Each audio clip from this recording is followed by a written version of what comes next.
Hello, hello, and welcome back to another episode of Tiān 2, episode 15 to be exact. Thank you, Zalden.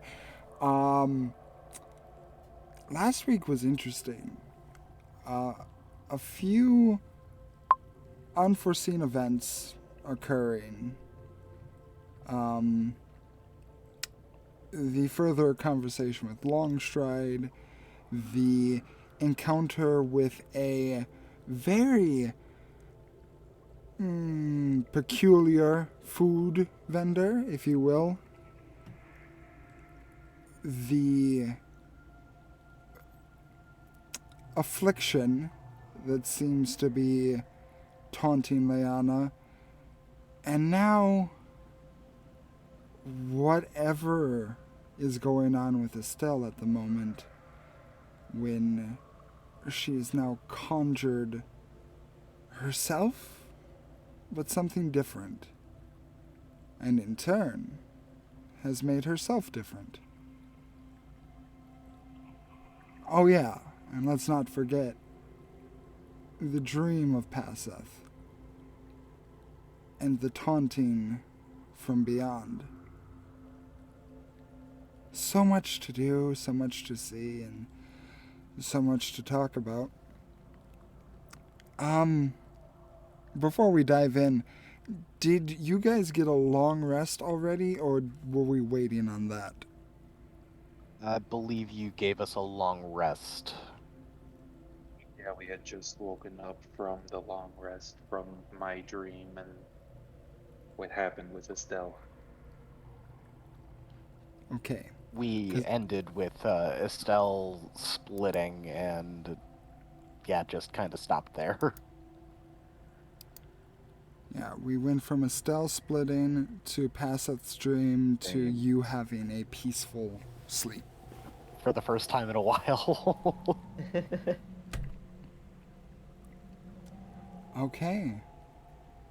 So then I will, to make this just more fluid, I'll retcon it a little bit and say that Estelle, you did your uh, little split thing after you got your sleep, so we're not kind of making it so that you can't interact with your party members since they have already gotten their long rest, because I believe you said you were doing that before you went to sleep. Mhm. Okay. So, retconning that a little bit, so this is after you went to sleep. Yep, perfectly acceptable with me. Okie doke. Leanna and Passeth, can I get a constitution saving throw from both of you? Yep. 12.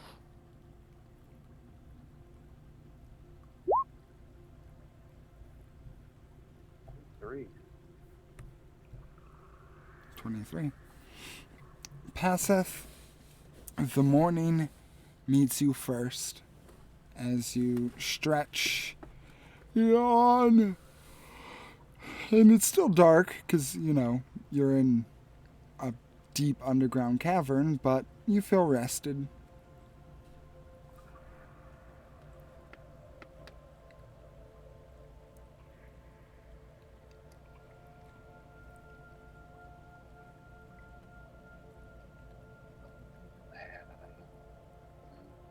Mhm.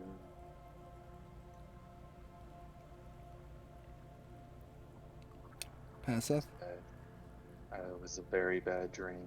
Did not like that dream at all. I need to get to work.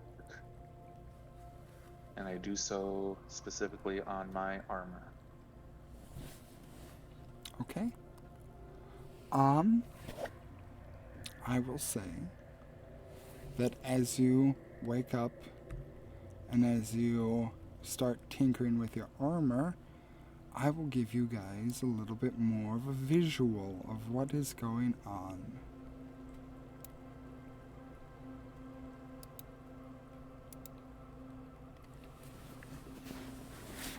Yep, and I have control.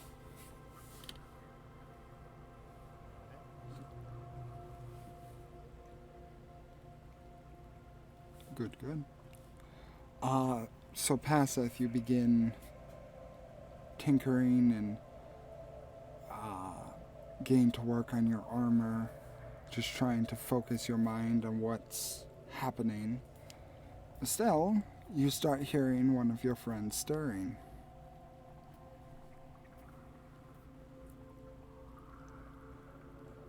Yeah, she's going to look in that direction and say to the to her other self, okay, so in a hushed tone, not to bring attention to the two of them. Okay, so when you say if we can even come back together, do you mean like it is flat out impossible? There's no way? Or is it like strain or something?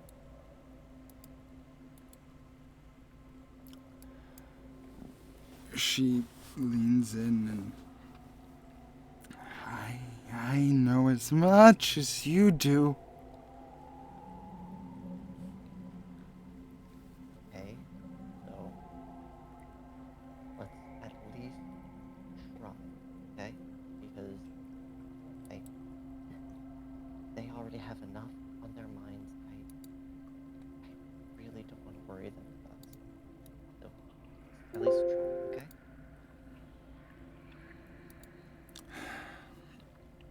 She just kind of sighs and hangs her head a bit, it twitching every so often. Doesn't seem to be arguing your point. Okay. Alright, just take a deep breath. 3, 2, 1, go. And I don't know what it would be if there is anything necessary, but Faye Estelle takes Aberrant Estelle's hand and tries to reforge the connection between them. Okay. Just before we get to that, Zalden, are you on your phone? I am not. Is something wrong with my audio? There's a bit of white noise that keeps coming up every time you talk. Let me see if I can fix that. Hold, give me one moment. No problem.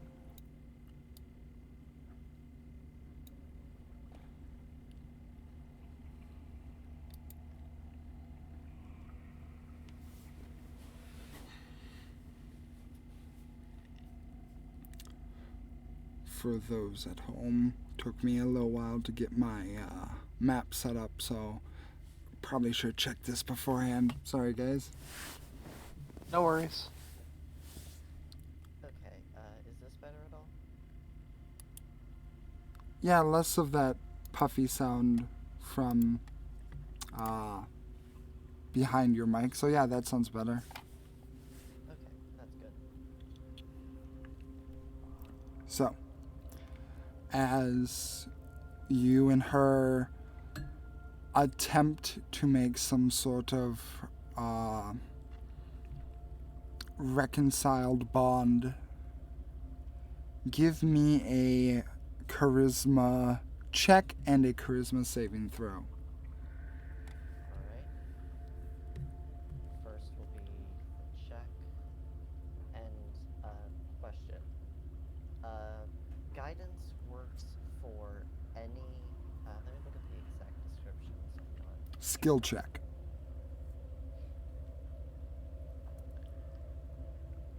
Yeah, it says, number to 1 ability check. Would a straight charisma roll count as an ability check, or no? I think it, if it's an ability check, I think it would apply because a skill check is specifically like athletics, acrobatics, so. Yeah, I just want to be sure before asking. Oh, you're good.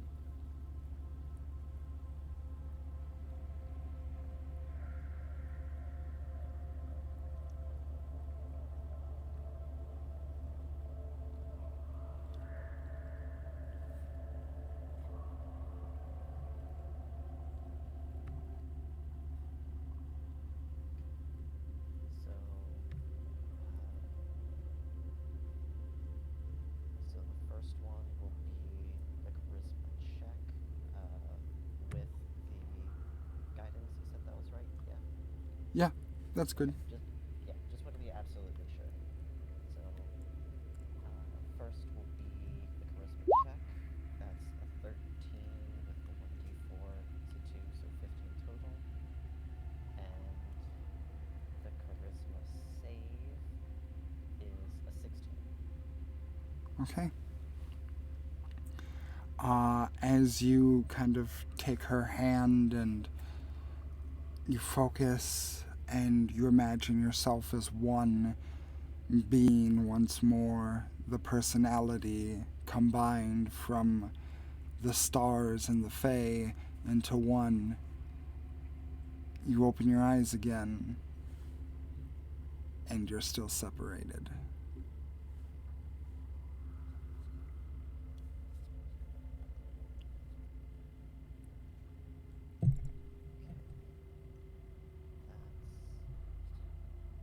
That's slightly concerning. Did either of us potentially feel anything, or is it just the moment? Not a thing. Just you kind of closed your eyes for a second, focused, and opened them again. Okay. Okay, that is extremely not good. Okay. So, I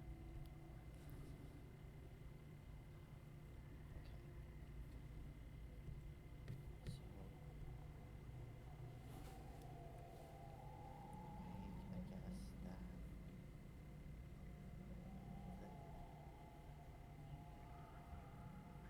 so if we are unable to fuse because a connection or something was severed, best way to reconnect that, because that's the key there. So what do you think that would be? Maybe observatory, or something.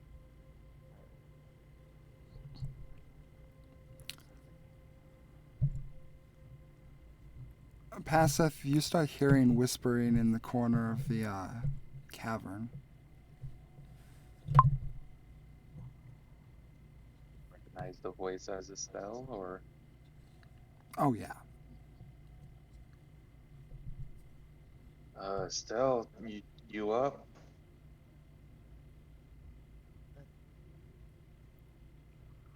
Yeah, sorry, just did I wake you? No, no, no. I'm up for a little bit now. Um, could I get your help for a moment? Yeah, be there in one moment. And she is just looking to her other self, absolutely panic stricken. No, like no ounce of restraint in showing her emotions. She is just like at an 11 emotionally right now. And like completely silent, making all these gestures and panicked faces and just like, what do I do kind of things, and just The other Estelle looks up to you and her jaw kind of opens for a second and then closes, distending a little bit lower than one normally should. And shrugs her shoulders and says, "No time like the present."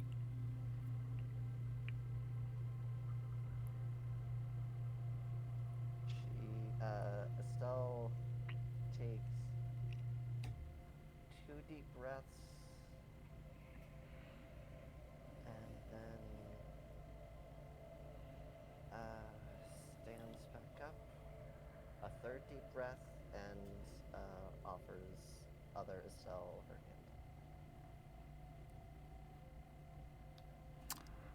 hand. Other Estelle. Estelle, roll me a persuasion check. Persuasion. Okay.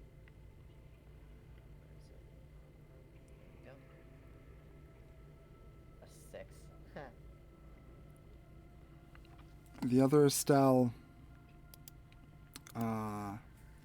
that's kind of in front of you to the east, northeast direction, slowly starts to back up and kind of crosses in front of you, putting her hands out and gesturing for you to go.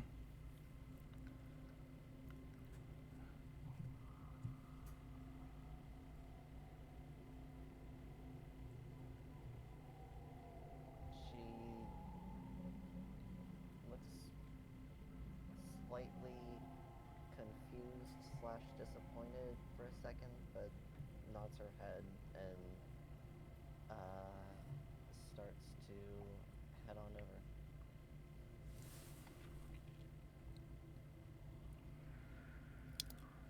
Hey, so what did you need?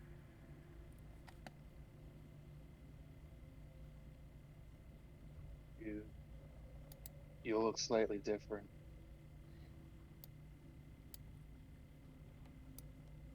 I guess. Did you do something with your hair? Oop. And Nope, that's not what I wanted. Sorry, guys. Let me fix that.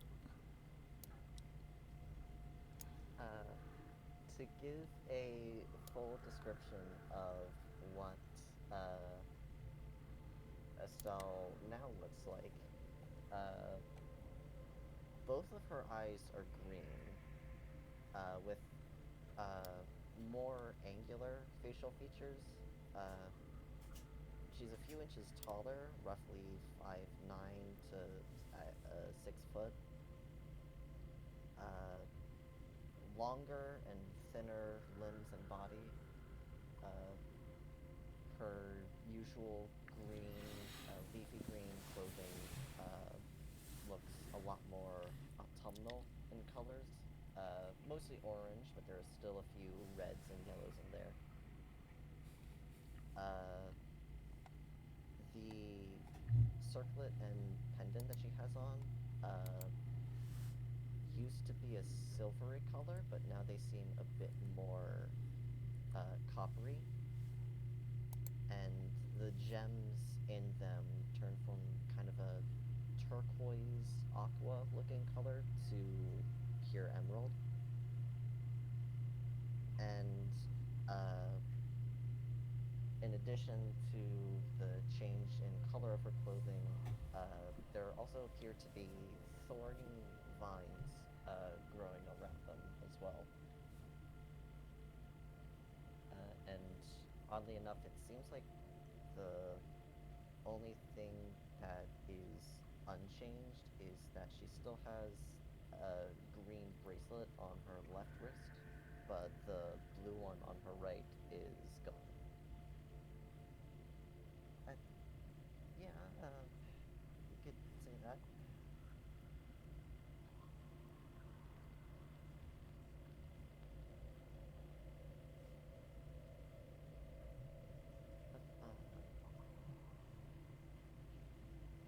What did you need help with? Great. Okay. I had a dream.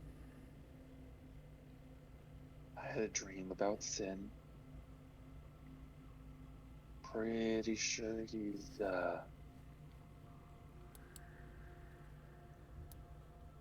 moving his way. Geez, obviously we're still gonna use the those squiggly things, but yeah, no, he made it very personal, and I really, really need to fully kill him. Okay. So, how can I help with that? Uh, but I need both of your help. Uh, it's both you and Leanna. Um, When For the slightest of moments when you say both of you, there's a slight crack in her cheerful demeanor, but then you say you and Leanna, that clears it up. Yeah, since he's of Fae, we're going to need metal. Lots and lots of iron. Or I guess not lots, depending on the size. Hopefully he's not too big. Uh,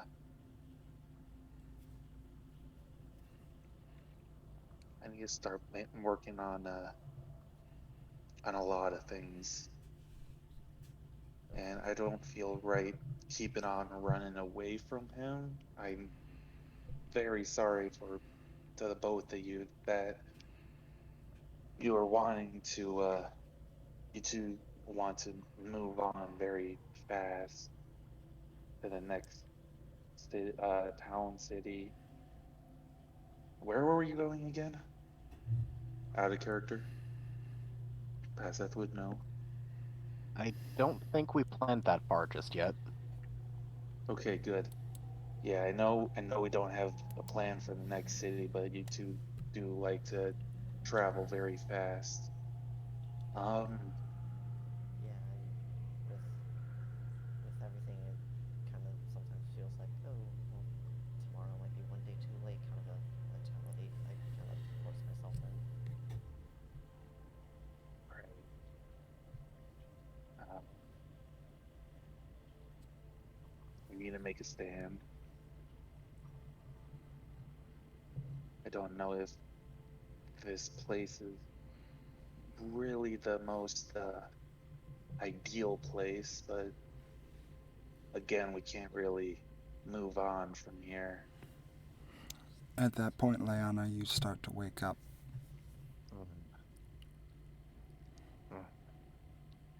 Good morning. Morning. Morning. How'd everyone sleep? You Oh, okay? You okay?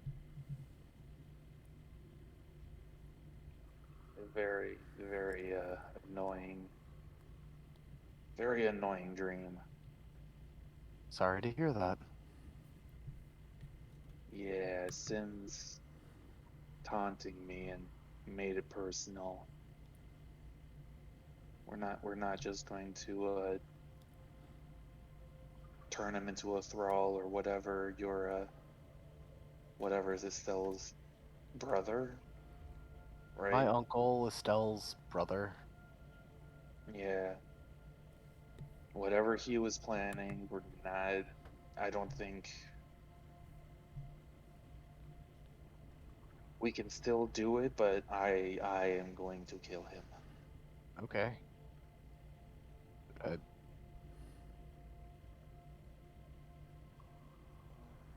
He Lana, he not only threatened my dwarven family, but my fairy family as well. you don't That mess with family. absolute. Lana shakes her head, shakes some of the cobwebs out from sleep, and then turns to Estelle. You look different. Yes, very different. Like a lot more than just your hair. Did you get glasses? She's Hasn't never had had glasses. glasses. That's true. Is it a new frame? She just starts laughing. Very strong, nervous laughter. Is everything okay? I do not, with us especially, sudden changes can mean a lot. Are you okay? Physically, perfectly. Um, so,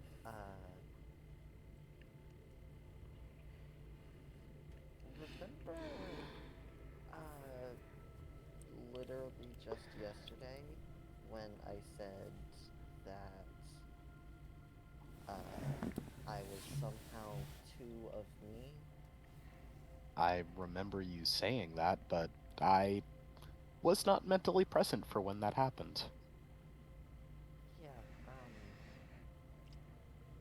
so I found out that the other me at that point had apparently entirely different personality and, like, I mean, still part of me, but, like, a different me, you know? So, I wanted to see if I could talk to her again. And that required splitting myself again. And it worked a little bit too well. And now we're struggling to go back together again. You couldn't have tried to speak to yourself in your own head? It required a split? Yeah, I mean, I tried that at first, but it didn't really, work entirely. And now that it's happening, I'm kind of panicking a little bit. Um, okay. That's a thing that happened. Yeah. So, So, hi. I guess. I mean, technically, we've already met each other for a very long time. But hi, I'm the Fey half of Estelle. It's very nice to meet you.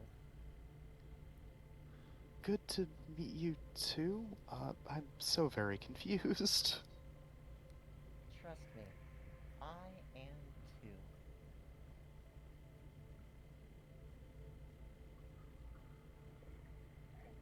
What about the other half?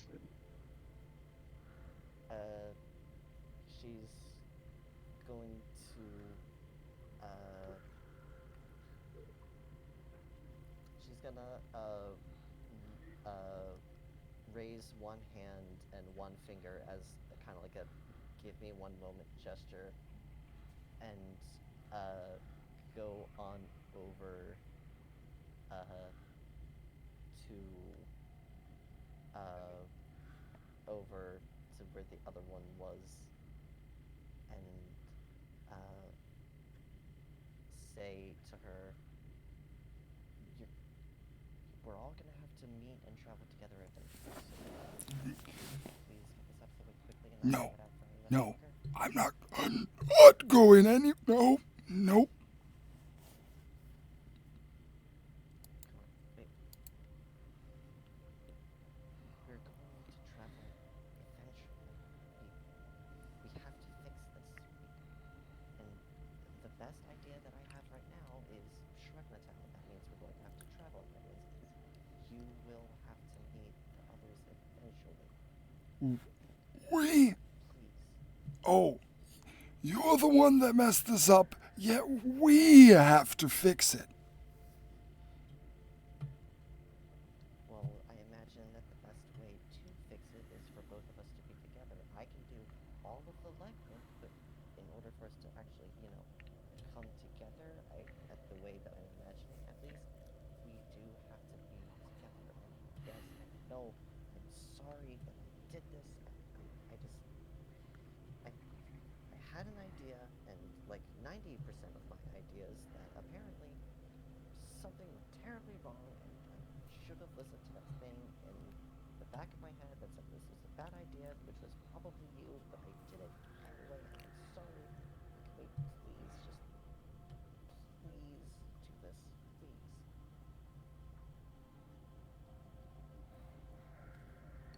Maybe I like to have my own legs, my own thoughts. Maybe the mistake was a gift.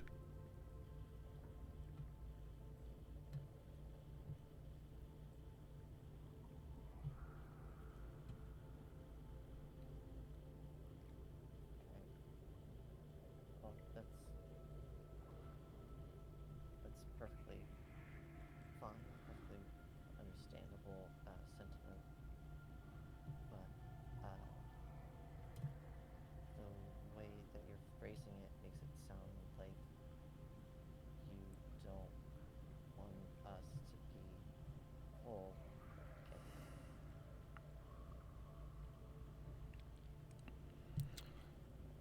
I never had a choice.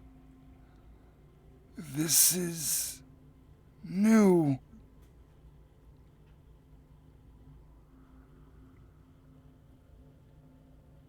Maybe I don't?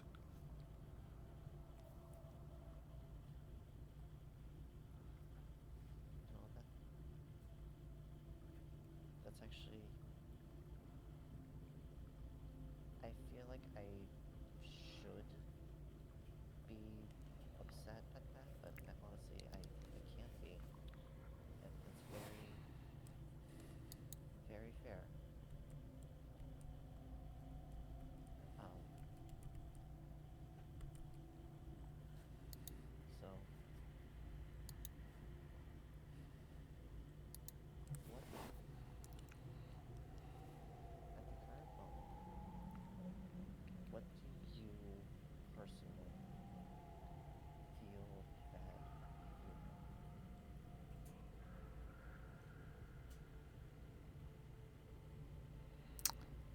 Um, at this point, are either Leanna or Paseth attempting to listen in, or are you just kind of lost in your own conversation? I would attempt to listen in.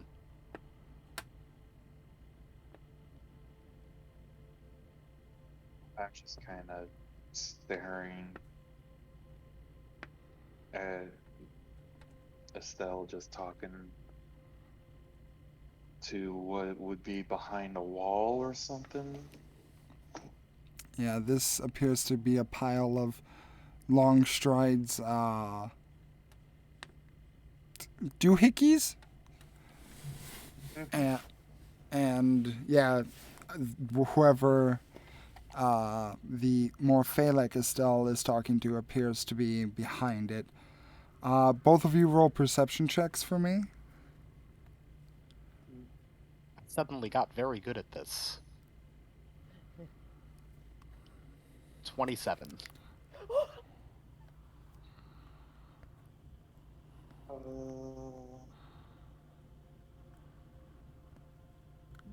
9. Okay. It makes sense. Passeth as you start to hear this weird, like, I don't know, gurgling noise. Not like someone choking or like, drowning or anything, but more just kind of like someone hacking up phlegm. And Estelle, you also start hearing that as coming from Estelle is this weird tongue as you ask your question and responding.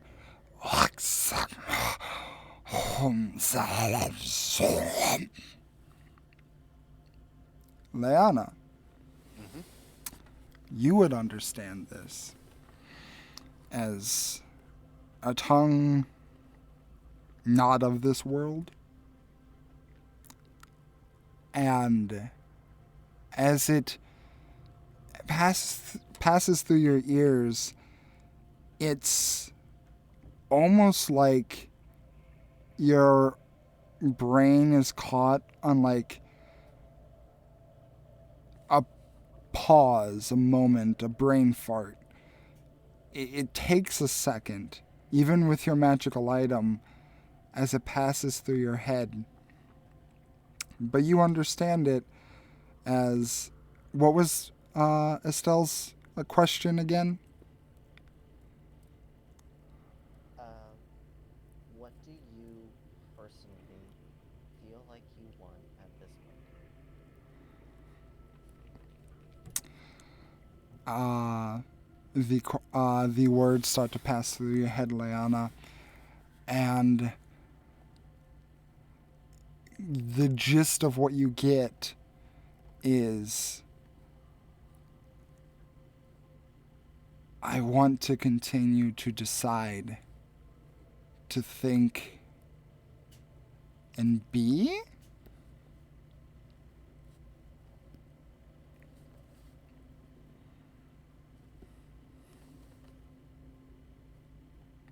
Do I happen to know what the language is? Does the magic of the circlet tell me that as well? Let me just really quickly check my notes. I believe it does, because you didn't know giant, but you know that Bethel spoke giant. Yes. So, I was being more specific this time because you said it was otherworldly, so I didn't know if the magic of the circlet would work on that. it does work, and I would say, because it's weird, the speech itself is something, again, far foreign from any existence that you're aware of beyond Longstride. So something akin to him in character. You wouldn't really get a name for it, but out of character, you would obviously know it as deep speech. Alright, added that to the notes.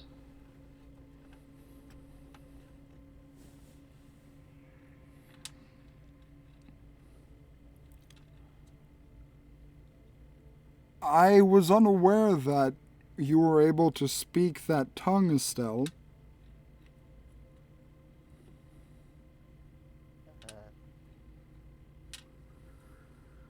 She's going to call out.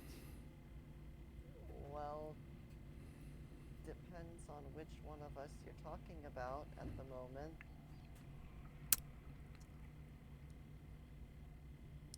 There's a hard pause,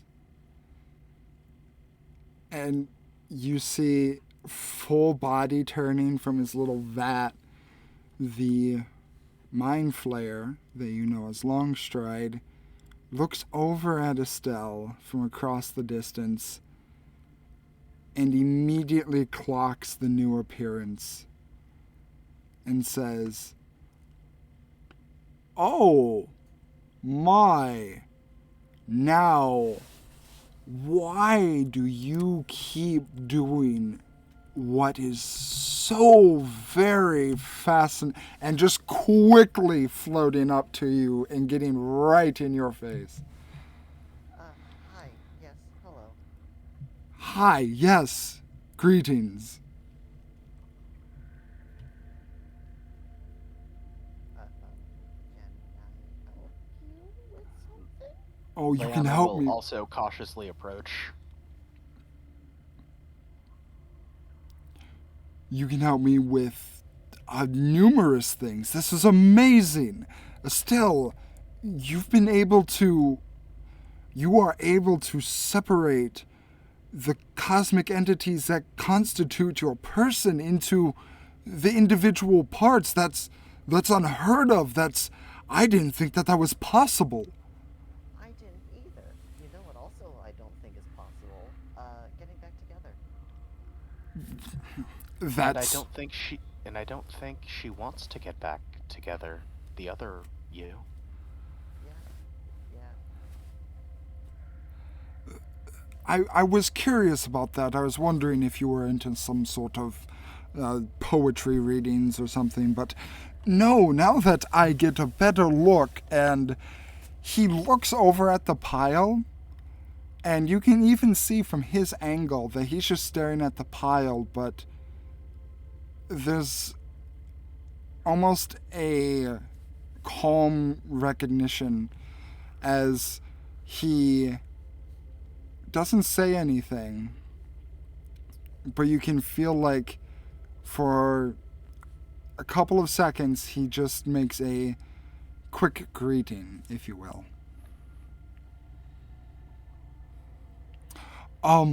This is absolutely astonishing. I've written theories on what might happen if the entities were to separate into completely unique beings, and I postulated that it would be something disastrous, as the energy contained within our bodies would be that akin to several hundred barrels of gunpowder, but there's there's no sign of that happening. And in fact, I can sense two distinct consciousnesses here, right now. This is... Oh.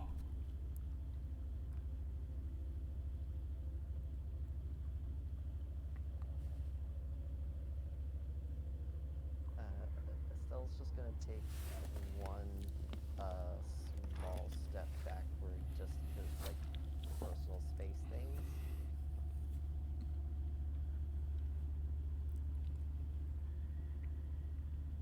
Yeah, this is all very new, very exciting, very what was the word I was looking for? Interesting. Yeah, interesting. That's best case scenario. So I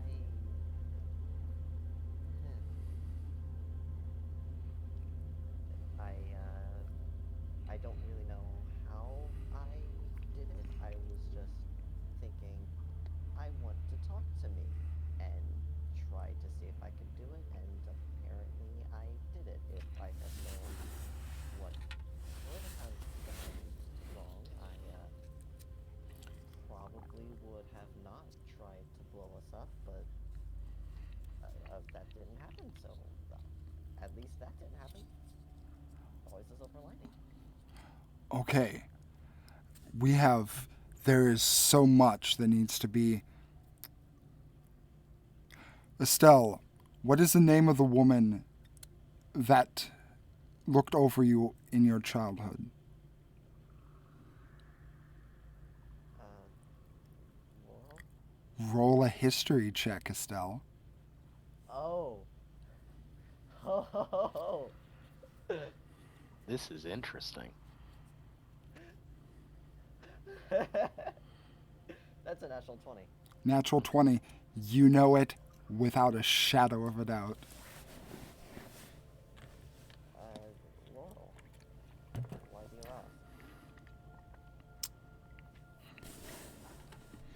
you ask? There are two friends of yours. Two friends who you have trouble with recently. What are their names?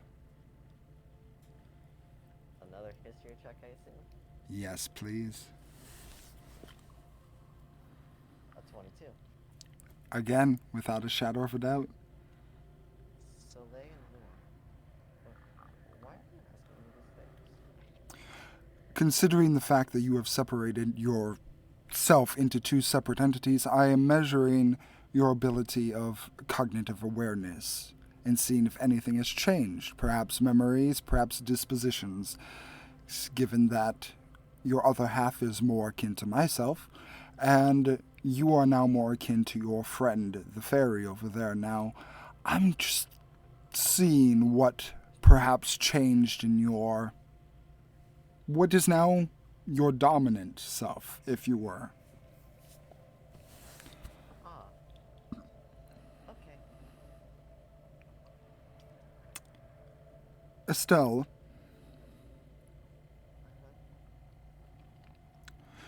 could you please show me your magic? Alright. Roll me a wisdom check. Yeah. I will say that her first instinct is to do the light cantrip that she got as a racial feature from being an ASMR. Ooh, okay. Roll me a charisma check real quick. Alright. A 4. Dice have a story. It's not coming to you.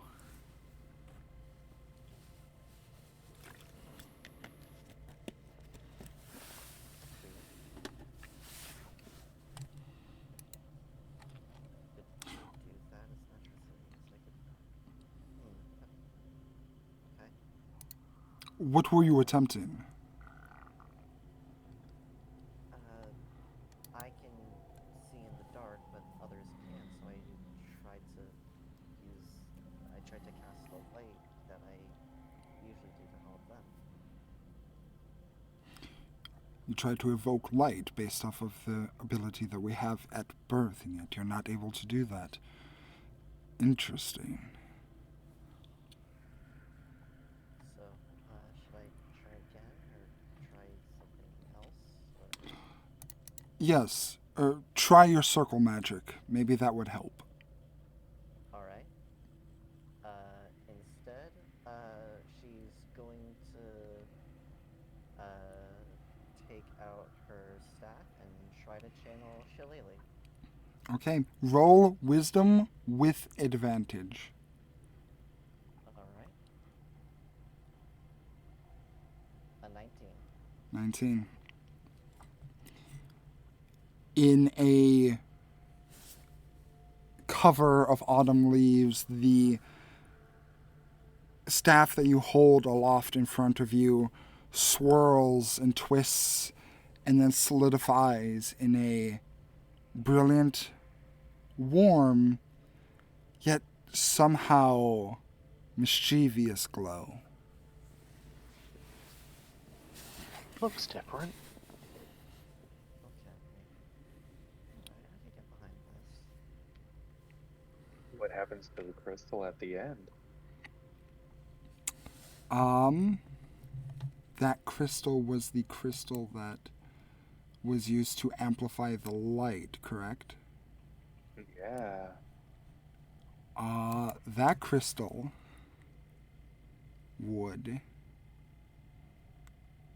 It is not reacting, as this is not the light cantrip that it would normally react to. And oddly enough. Go ahead. No, you go ahead. Since it was part of the shillelagh, I was kind of spiked up. Oh, because it. Yeah. Yeah, I forgot that. I thought it was just. I forget you have so many inventions, and I forget what each one of them does. Yeah, just a nice little extra flavoring from my gift to her spell. Okay. So yeah, that was a +1 that you added to it. Essentially, yeah, +1 staff. Okay. Okay. Help me remember that, because you have already a number of inventions that I'm kind of losing track of. So, backing up a little bit, the brilliant orange glow that radiates a little bit of mischievous and nefarious fun. There's almost a whisper from it, too, as when you cast the spell, you all hear laughter. Not deep, but very high-pitched giggles. Very faint.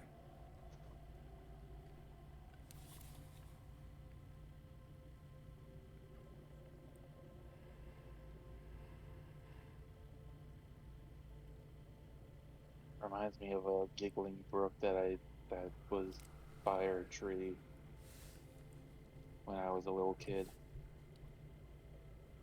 Very different. It got annoying very fast.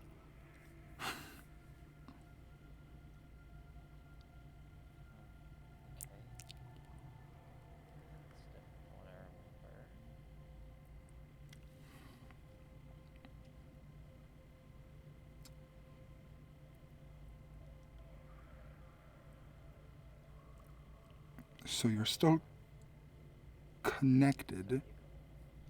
My apologies. I am positively thrilled. This is an amazing feat, and I understand your immediate reaction is discomfort. This is, I'm surely and pardon the pun, out-of-body experience that you were not expecting to be having here. But I cannot emphasize enough how very important this is. Do you realize what you've done, Estelle? Do something that was theoretically impossible, or if possible, then very dangerous? Well, Because I seem to be doing that a lot recently. our kind and our family is very akin to that, but even more so, beyond the scientific discoveries that we can make from this, you have, in essence, created life from non-life, a miracle of happening that occurs without the natural biological processes. You've encountered a cure, Estelle, and he looks over to you, Leanna. If what I'm able to ascertain from your younger sister's condition is correct, it is an amalgamation of the cells from your mother and father not combining correctly inside of her body, which is causing her to be ill. If Estelle is able to separate her being from itself, then there's a chance that your sister could do the same and potentially remove the illness from her. Would be incredible. Oh, as well as your older sister, too. Could you do that? I don't know. And this is, I would say, at the current moment at least, not the best time to try. I don't disagree with you there.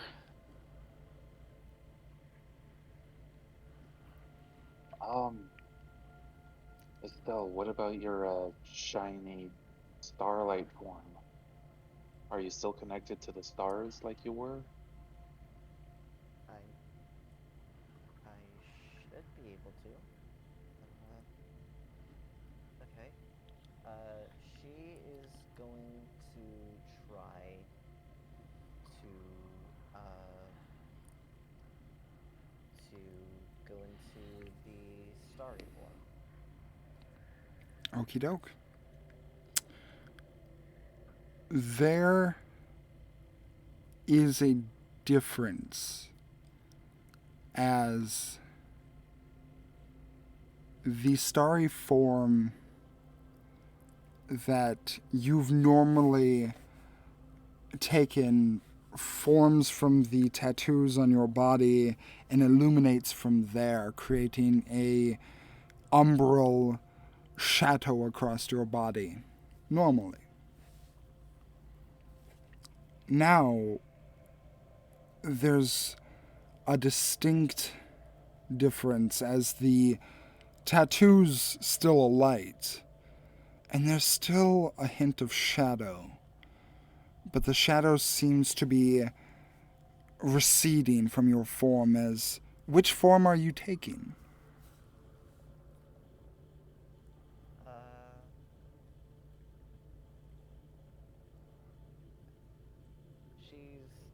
She's already been trying so many different things. She's been able to take this form, but hasn't yet. This time, it'll be the starry form of the dragon. Ooh. Okay. Give me just 1 second.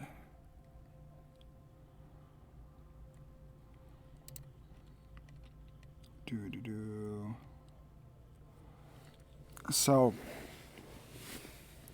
as Estelle begins to take on this form again, her tattoo's a light, but this light is warm, it's inviting. Before it was a bright white that illuminated from the actual tattoos, but now it's a warmer hue of orange.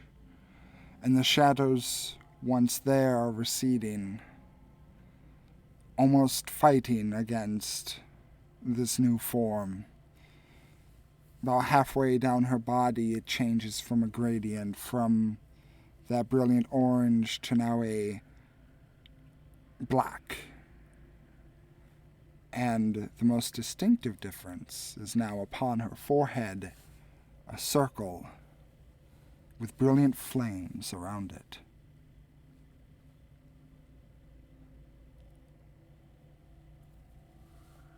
That's definitely different.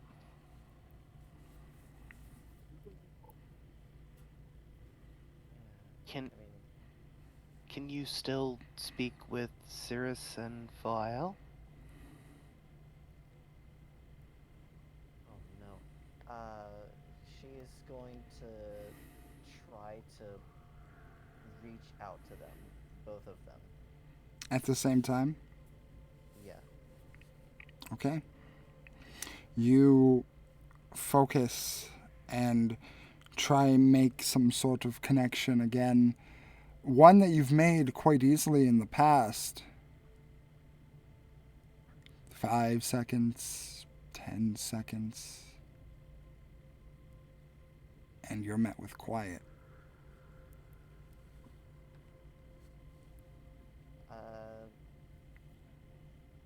Breathing gets a little unsteady. Instead of trying to go for two, she's going to try to focus her effort on one. Considering she is the Fey half, she's going to try to see if she can go to see if she can talk with Cirrus. 5 seconds, 10 seconds, silence. Okay, yeah, she's having very mild panic.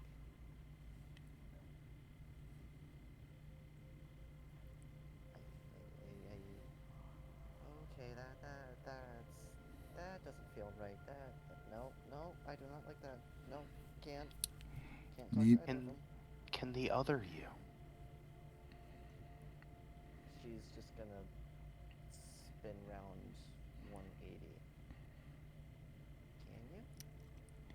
Can you? Estelle is kind of curls up into a deeper recess, trying to shyly hide.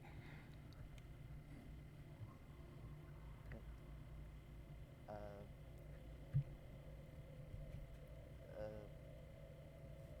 Estelle's going to walk over to her side and gently place hand on her shoulder and say, "It's all right. You know them just as well as I do. We have faith in you. We might not have known it. I might not have known it the entire time. But we've been through a lot together. We can get through this together too. It's new, it's different, it's scary, but we got this.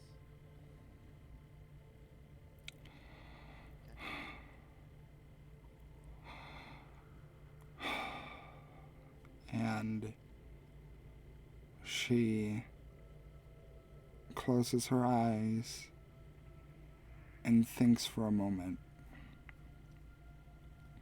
And you all would notice that there appears to be a small sprinkle of golden light about. That's right, I have a map this week. About yay here. as like you've seen before, and like Passeth you would be very well aware of. The Fey portal starts to open and shimmer, and then it opens wide. And you all see a fairy, roughly the size of Passeth, just shoot out of it as fast as he can, his body covered in this purple black ooze, as you hear him screaming, ah! And as he comes out, you see from behind him these tentacles writhing out of the portal as he says, close it, close it, close it!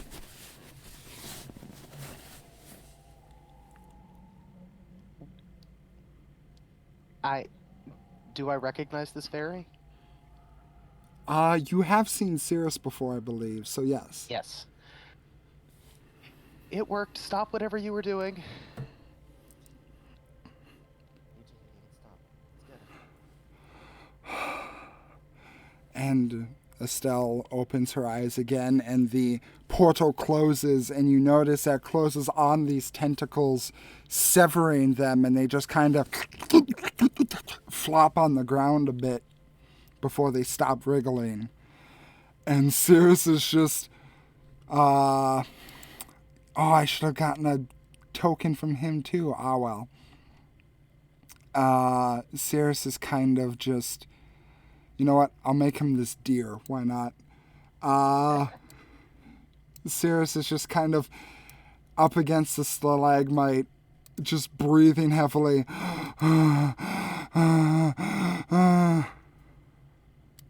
What were those tentacles? I don't know.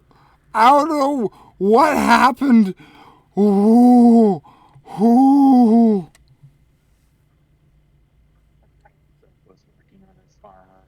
Some of it's a little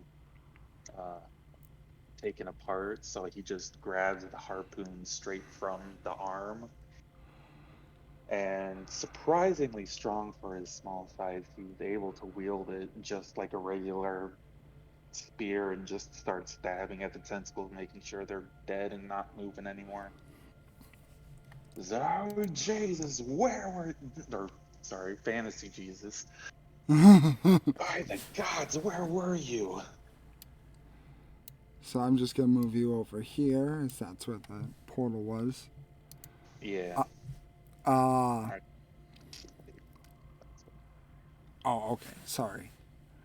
Stab.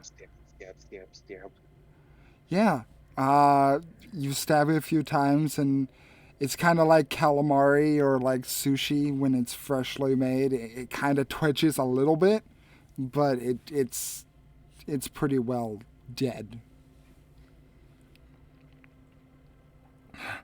I don't know.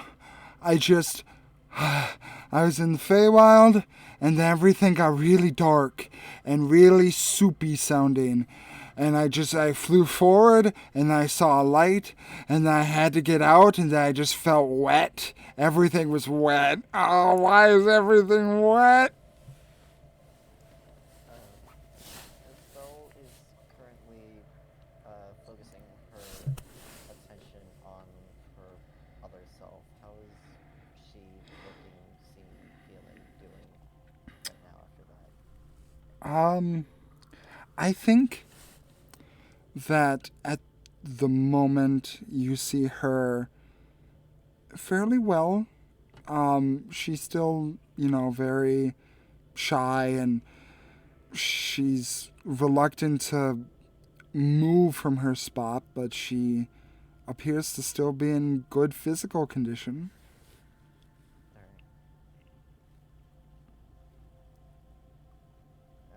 She's going to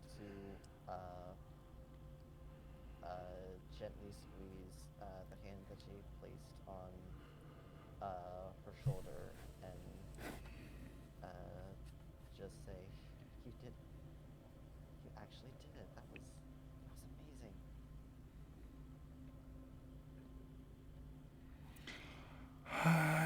I did. I did.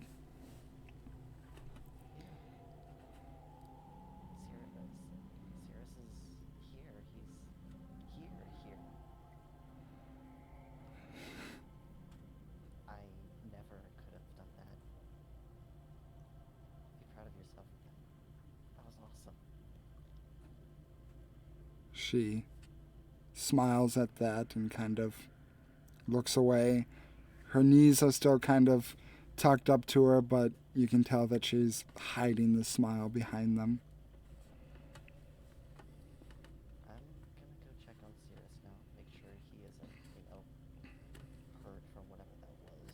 So, if you need anything, just call and I'll be here. Okay? Okay. Alright. And one more gentle squeeze, and then head on over to Cirrus and say, "What was that? Where were you? How was that? What is entirely happening? A lot of things are happening, but what is happening with you?"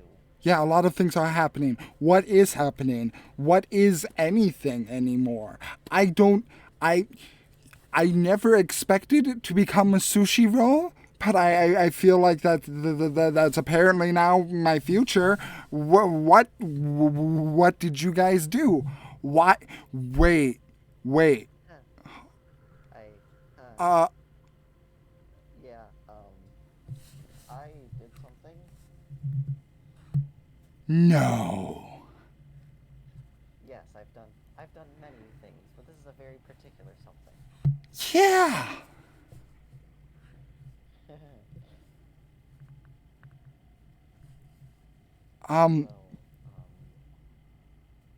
hi, hello, I'm the Fae half of Estelle. It's nice to meet you. I'm very well acquainted. Oh. Paseth, can you roll me an intelligence check real quick? Yeah. Just an 11. This is a straight intelligence check, so you get advantage on those, remember? Oh. 17. There's a moment where Estelle goes up to Sirius and starts talking to him, and he, after she mentions the changes, he goes, "Yeah, oh." And then he kind of looks at you, making eye contact, and you see a little bit of that worry in his eye. And you kind of wonder for a second, why? And then it kind of dawns on you as well. Pasith, you are very well aware that every fey creature in the Sealy court is connected to the Sealy Queen. Every last one. If what is happening, that means there could be one that is not. And that she's not, from what you remember, just passively, because you are so fucking intelligent, she's not vengeful, like wrathful like her sister. But she does like to keep her things in order. Nah, yeah, that's,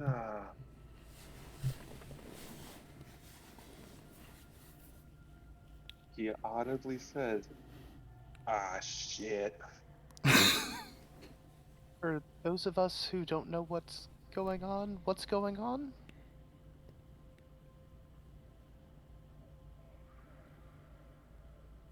I don't think I've ever seen her really upset. This might actually do it. Ooh. What? Who? What? What's happening? Neely I'm Queen. lost. She is connected to every Fey creature.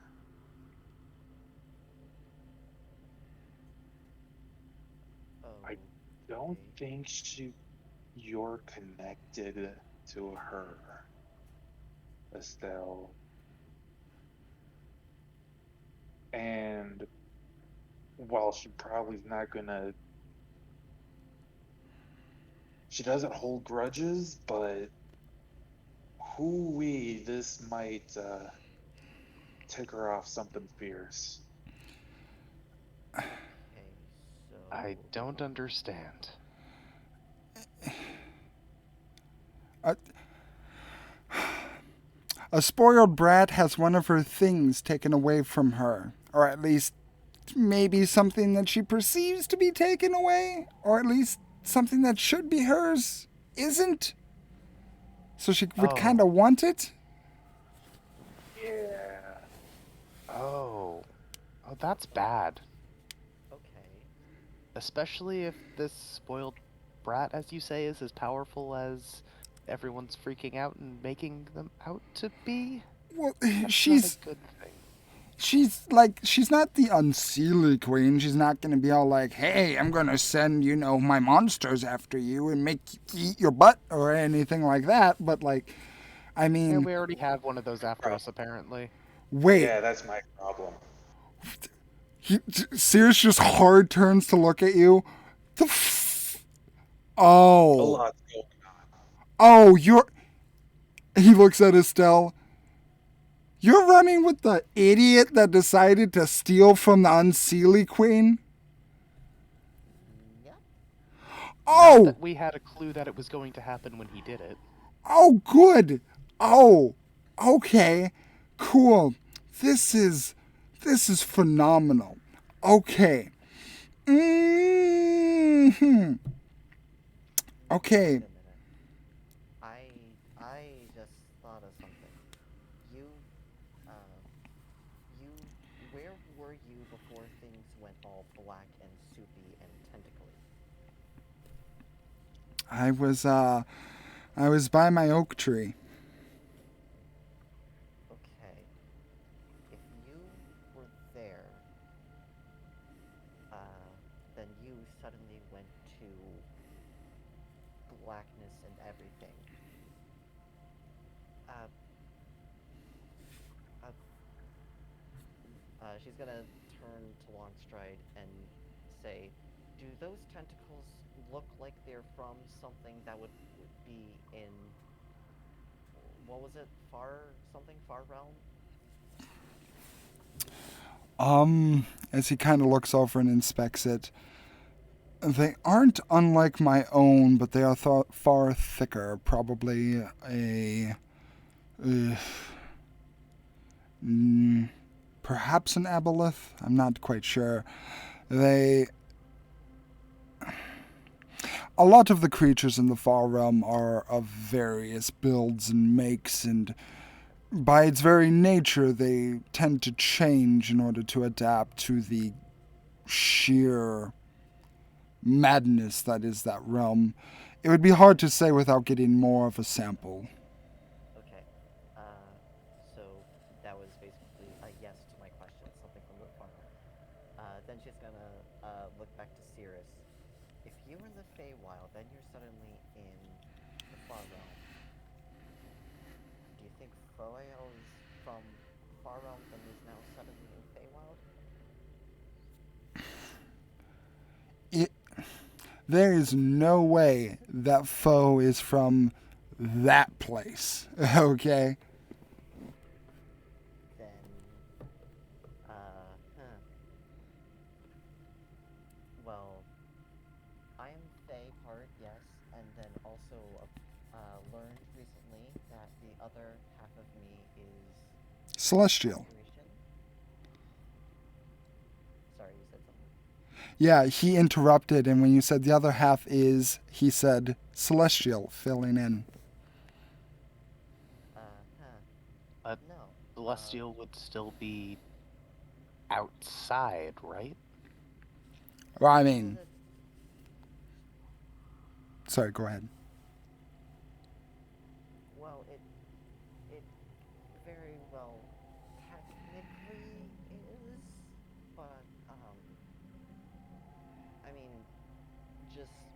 just look at Longstride. No offense meant to you, but I highly doubt you're part celestial.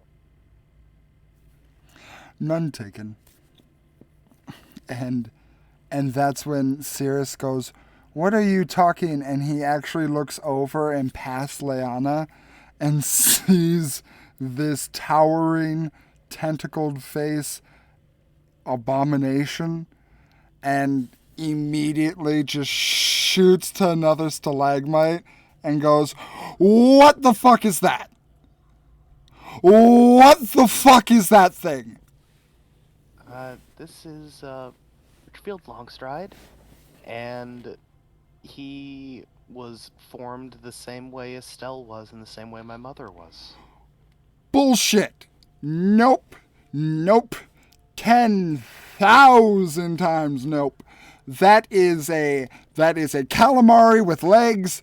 I am, whoo boy, he's just pacing back and forth in the same spot. Just, okay. Deep breaths with me, okay?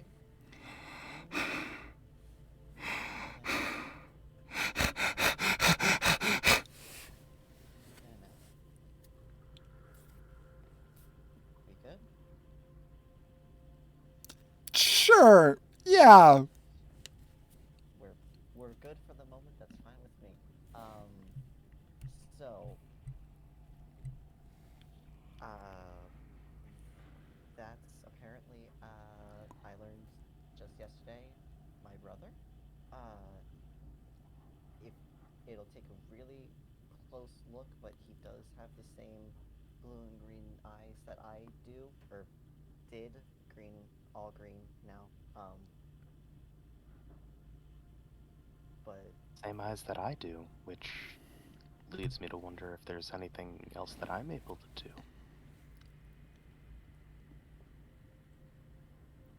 that is interesting. Yeah, that's a very good question. But yeah. So half of me is Fey, yes, but the other half is aberration currently from. It's not the celestial and the Feywild material. It's far realm Feywild and material. This was news to me too yesterday, but that's what Longstride explained to me.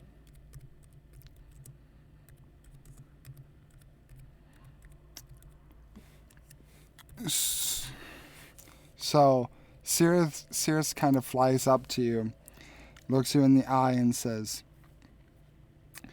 "So you're telling me that there is an entire dimension dedicated to tentacly fuckers like that one, and Foe is one of them?"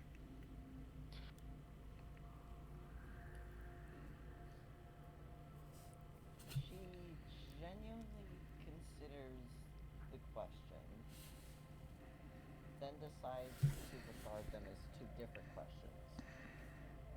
Yes and maybe?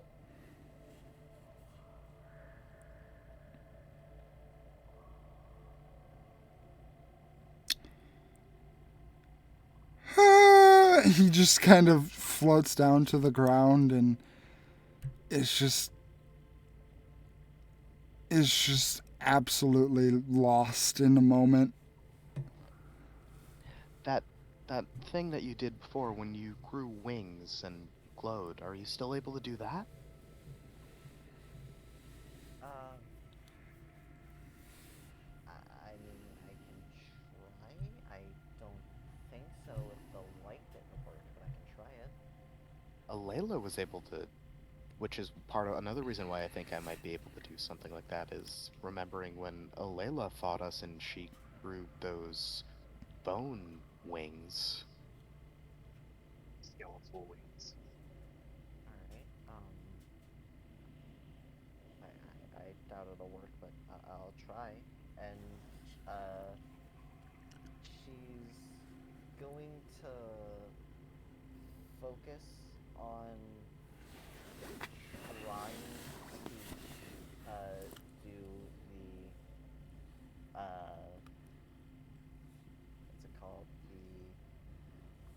celestial form or whatever the ASMR racial ability is that I cannot remember the name of. Okay. So, you take a second to conjure this up. Estelle, quick question. Yes.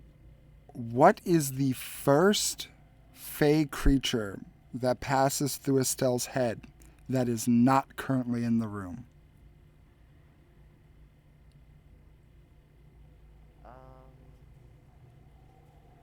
The first fey creature that's not in the room.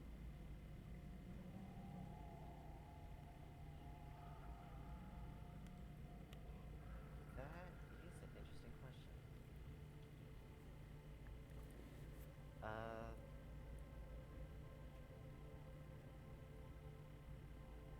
Okay, I know the first one that popped in my mind, but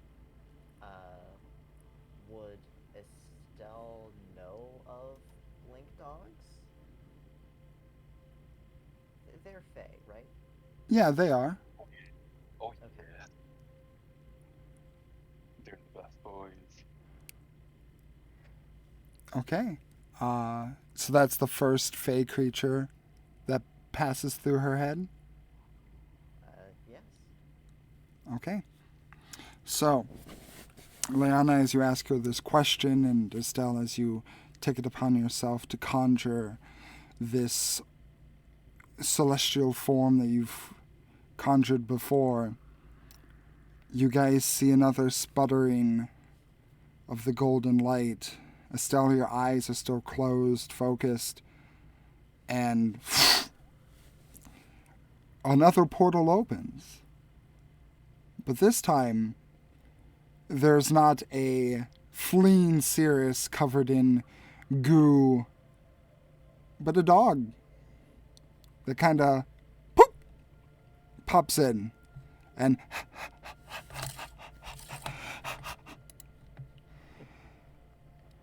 I have so many tokens I should have gotten, but I didn't. Oh Like you expected us to summon a blink dog today. I mean, you gotta be ready for anything. Is it a full-grown blink dog? Because they are pretty big. Yeah, it's a blink dog. So yep, it is a full-grown blink dog that will be recognized by this flower.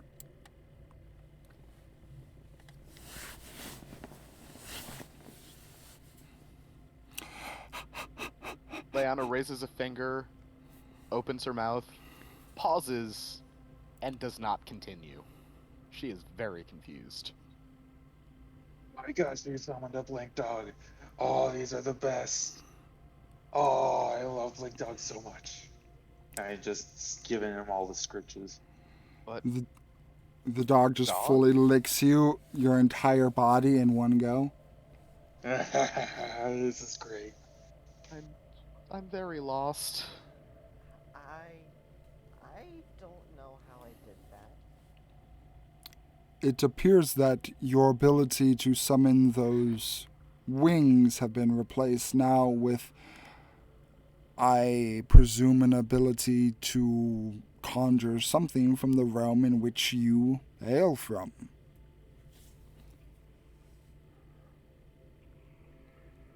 Okay. So, Wait, this might be another problem. What do you mean? And this is just a theory. And this is just one small evidence of that theory. She just summoned another Fey creature to her side. oh, okay. She's going to try to focus on sending it back wherever it came from. Okay. You focus on the blink dog, and you're trying to send the pupper home. And it just kind of, it's being scritched by Paseth, and then just kind of looks at you.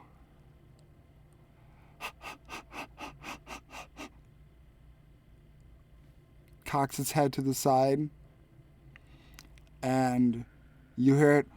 Woof, woof, woof, woof, woof. Do I understand the dog?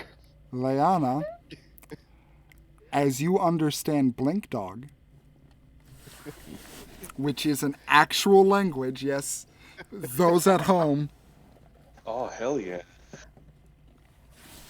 the dog says,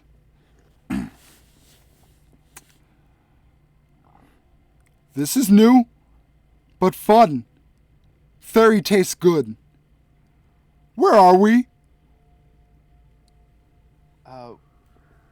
Leanna will respond in Blink Dog, I guess, because of the circlet, if that works. Mm-hmm. We are in the material. The Blink Dog immediately turns to you, looks up to you, and just starts bolting in your direction. Boof, boof, boof. Oop, I'm moving past it. Past it, you're taken along for the ride. Yeah. And the Blink Dog, which, now, again, for those of you that might not know what a Blink Dog is like, a Blink Dog makes a greyhound, like a full grown Great Dane, look like a puppy. Yeah.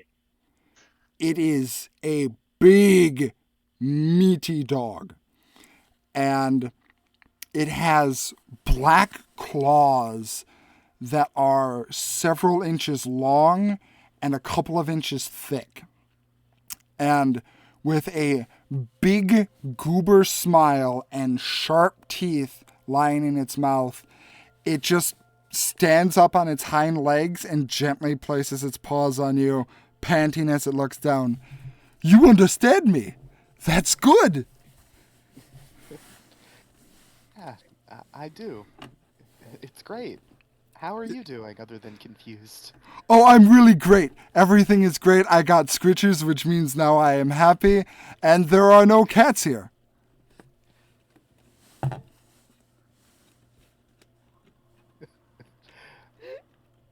What's your name? "My name? What is my name? I am Blinkus." Good to meet you, Blinkus. She's then going to switch to common. He says his name is Blinkus. He licks He's your very face. happy to be here. Scritches dog head and holds him. Okay. That's new. It's interesting. I can do that now.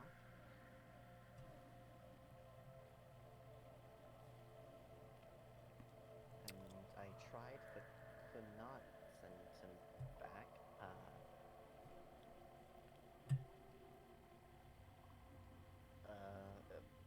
Present worries are now the worry of, oh no, there's another fey creature here. Immediately went to wondering aloud, what else can I do that's new?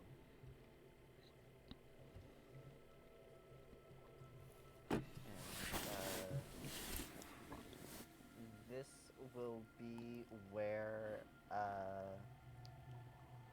Estelle is going to focus for a moment and attempt. She doesn't know how she does it or if she can do it quite yet, but try to use the Fey Step racial feature that she now has as an Eladrin. Oh. Oh, you're using that, huh?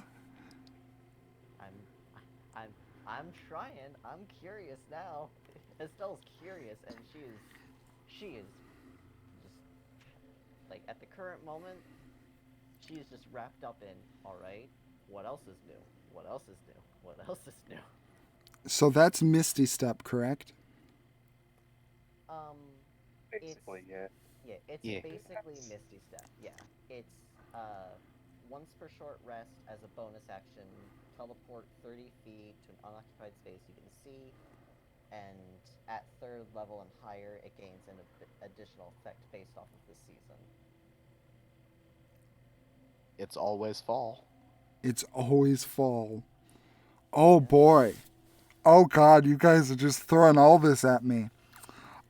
Um, okay. Next to charge, you get to potentially charm them. Mm-hmm. Okay. So, I have to ask you the same question I asked Paseth a number of sessions ago. Estelle, as you enter the Feywild, where do you want to appear? Oh no.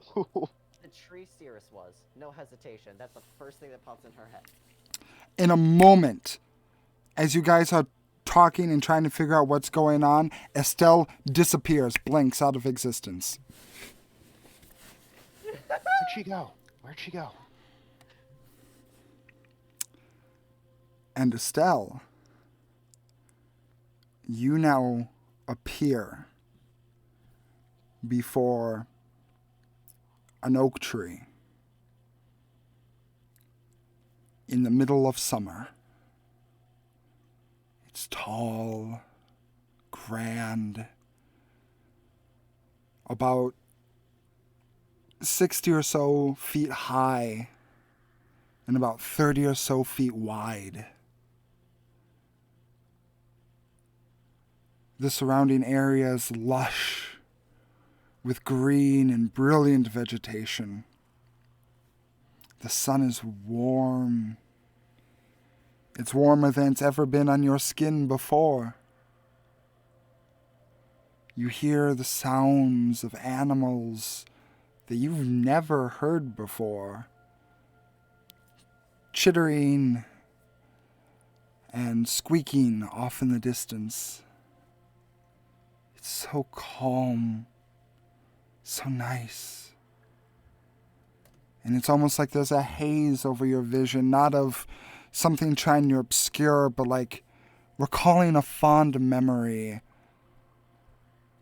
but you're living it. You can feel the gentle breeze on your face. And you are now in the Feywild.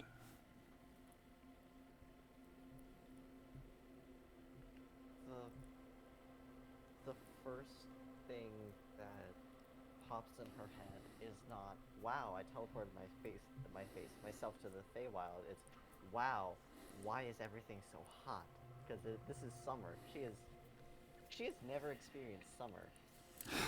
This is new. This is hot. This is uncomfortable. This is, is it humid? A touch, but not uncomfortably so. Well, for us, it wouldn't be considered uncomfortably so. Okay, yeah, it's hot. The air feels heavy and moist, like more than she's used to. It's new. It's different. It's fun.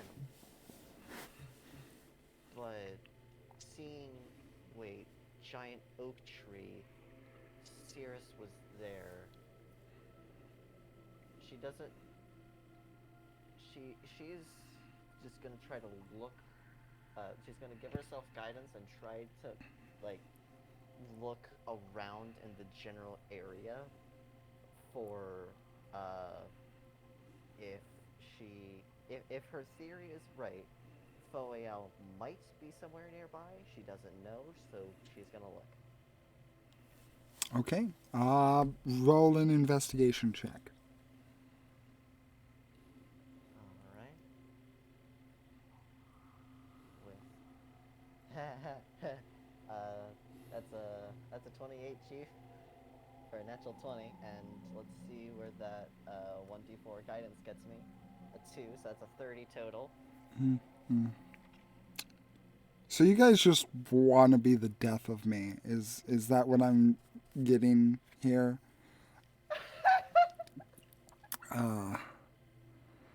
So Guys, telling a You have us story. do the roles we're good at. yeah, yeah. I mean, you can be good at rolls, but the sheer amount of natural 20s or above 20s you guys have gotten is just absolutely amazing. I just want to tell a story. Anyway, no, I'm kidding. I'm sorry. I'm sorry. Don't be. It's fun. It's fine. You do not find Fawael anywhere here.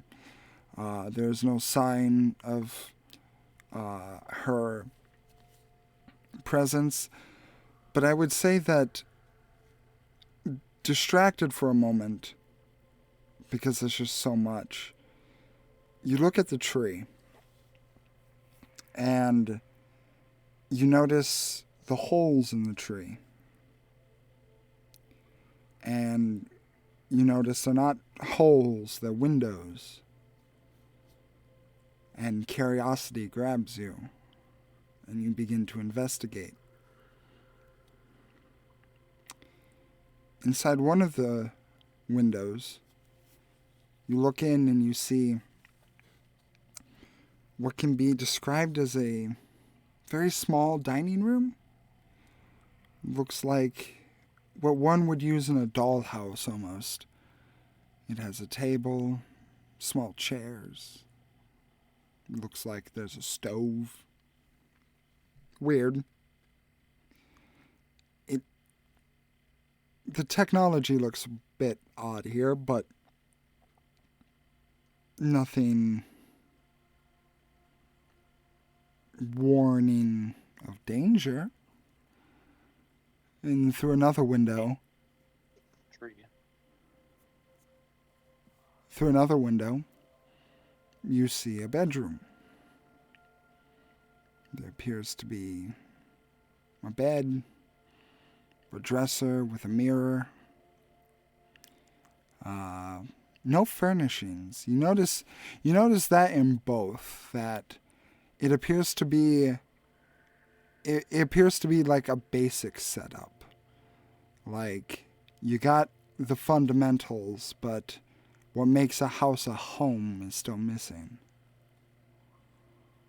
Looking in another window, you note that this appears to be another bedroom, but it is very empty. Nothing in it, except for what gave you the indication that this is supposed to be a bedroom. And you notice, almost sitting perfectly in the window, as so the sun could make contact with it, you see a crib. Empty. No blanket. No mattress. Nothing above it. Just the frame of a crib.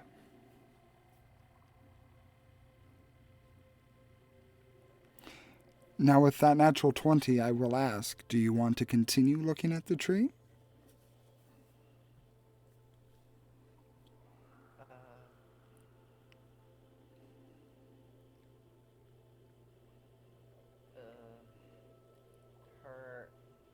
Her first thought is, wait, how long has it been?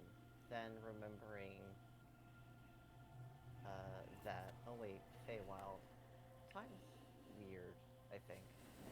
And probably a few more minutes won't be too bad. So yeah, she's going to look further into it, see if there's absolutely just pure curiosity has enveloped her mind now. Okay. And you look and you see all kinds of different rooms, looking like there's specific designations. There appears to be a couple more bedrooms, you notice. There appears to be, looks like a food pantry, which is the only thing that has any kind of filling. There appears to be fresh foods lining the shelves. You come across a weight room that looks like it has not been touched. Yeah, you see a lot of different kinds of living spaces that would be present in a home as big and as lavish as this one. Is there anything in particular you're looking for?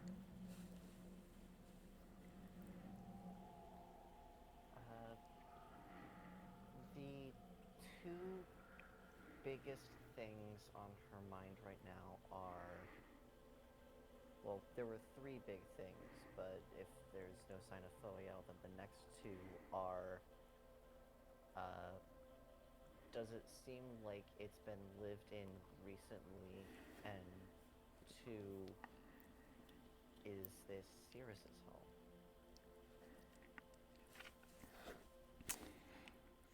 home? Looking around and Sorry. oh no, this natural 20 is still gonna roll. Looking around, you do notice it does look clean, but there are scant bits of evidence of someone living there. There appears to be some like unfolded clothes in one room. There appears to be half-eaten food in another. There appears to just be a general uncleanliness that would suggest that someone is currently living there. And while you wonder whether or not this could be Sirius's, you revisit the first bedroom you saw, the one with the dresser and mirror, and you look into it again and you see on the wall that there is indeed one furnishing, and it appears to be a picture, one drawn, and it appears to be that of a fairly bright-eyed and bushy-tailed ferryman, and that of a equally bright-eyed and bushy-tailed blonde woman. And they are holding each other and smiling forward.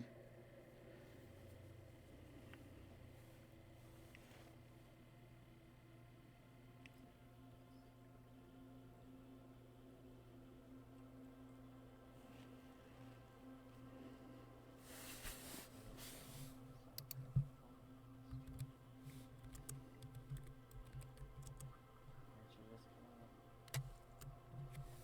smiles sadly with a renewed determination to maybe one day get them on, at the very least, friendly terms.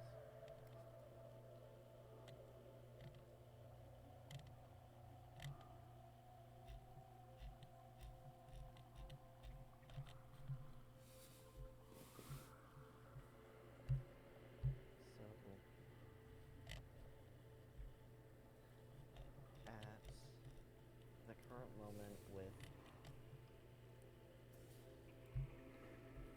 everything that she wanted to look for being either found or no sign of, she's going to see if she can, the same way she got here, she's going to try if she can get back and try to see if, out of character, I know that time is really frickin' weird in the Feywild, so I don't know how much Estelle herself, well, she would probably know that there have been stories, and actually no, she definitively knows. She met someone who was a boy a few months ago, but then suddenly turned into an old man. So she knows time is weird in the Feywild. So she's going to try to force her will so that it is as close to the moment she disappeared as possible. A little bit Okay. after. Okay. As you take that second to try and force your will upon re-entering the material plane back at the time that you left. Oh. You just got here, though. I don't believe we've met. And Estelle, Yes. in session chat you'll see the figure that greets you.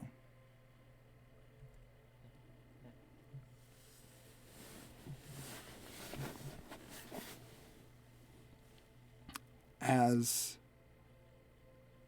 next to you is a feminine form with long horns, like that of a goat, but much thicker, and ears that extend wide out of their head.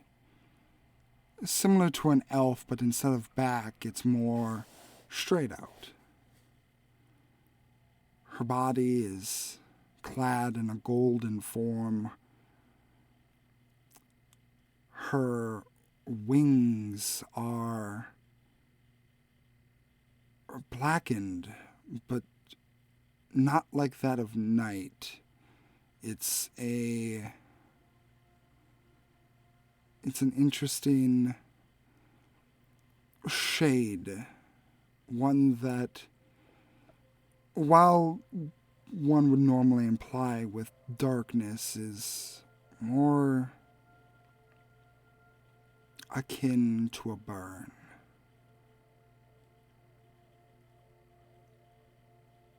And her eyes are permanently closed, her brow in a scowl. Her lips initially pursed but then relaxed as she says, "You just got here. Please, let's talk."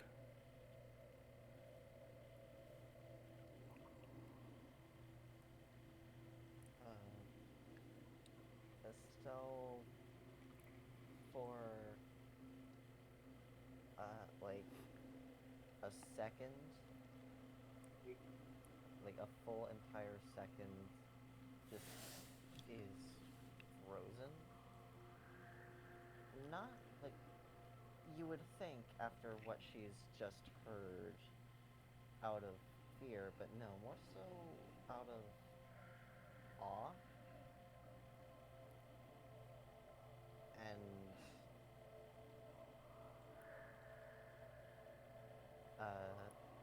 the millisecond after that pause, she figures that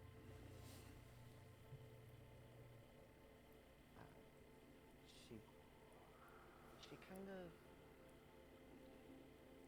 what's the phrase?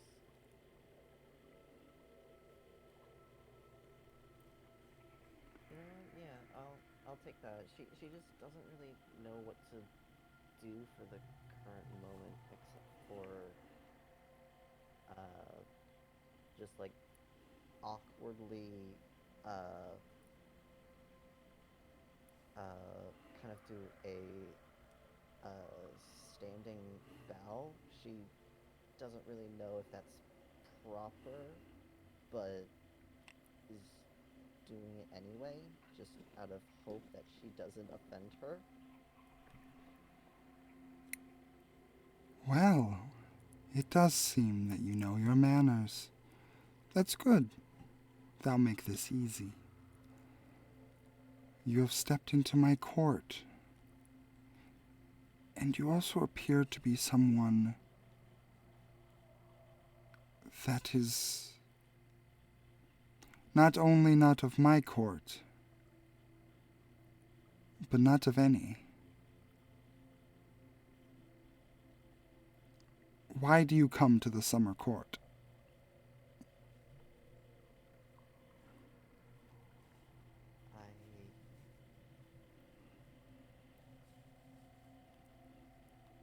I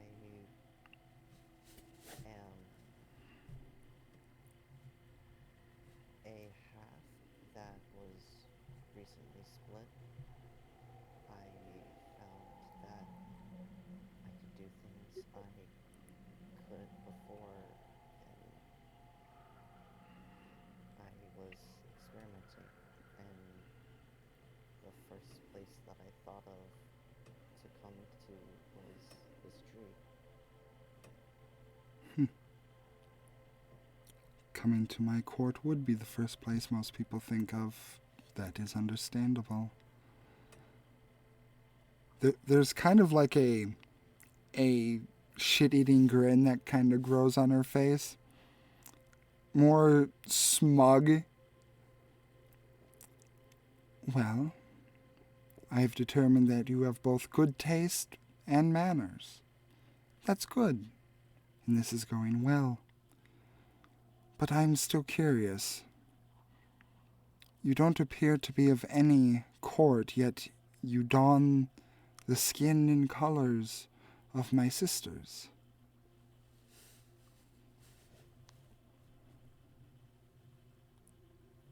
Yes, I am. It's an odd experience to, uh, but the best way that I can explain it is that I am, or was, what people from my home call an ASMR. And I found out that there are two halves to me, myself being the Fey half, and I wanted to speak with my other half. So I tried to do that, and it worked. And as I said, I wanted to see what was different with me now. An ASMR that was able to become one with the Fae. That is no small feat. And I must applaud you for being able to overcome such a horrible and distasteful start to your existence and becoming something so much more.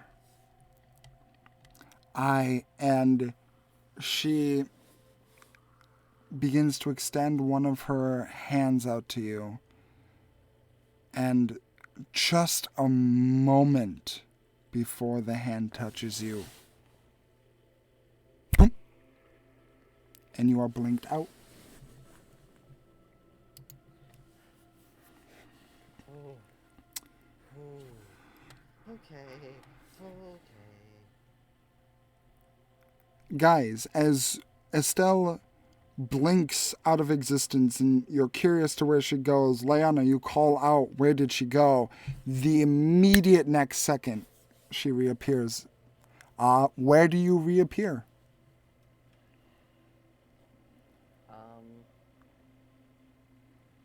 So in order to walk closer to the tree, in what direction would she more or less head to?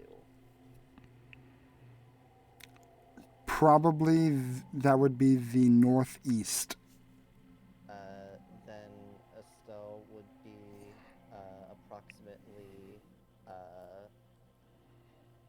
20-ish feet to the northeast, right here. And she is taking deep breaths, panic, high concern, trying to calm down. Okay. Okay, that was not fun. Okay, that was the most stressful 5 minutes of my life. He needs hugs, Lana says to Blinkus as she, still holding the Blink Dog a bit, and then heads over to Estelle, motioning for him to follow. Blinkus will carry you over there if you allow him. Lana has no objections.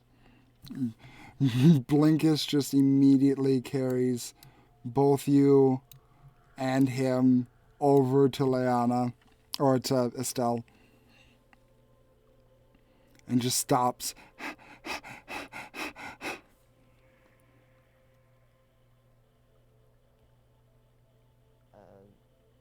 She kind of, seeing the movement, like, jumps slightly, but then seeing, oh, here, Blinkus, okay,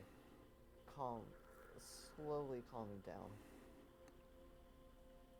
Lana wraps Estelle in a hug. Tightly returns it. Blinkus joins in.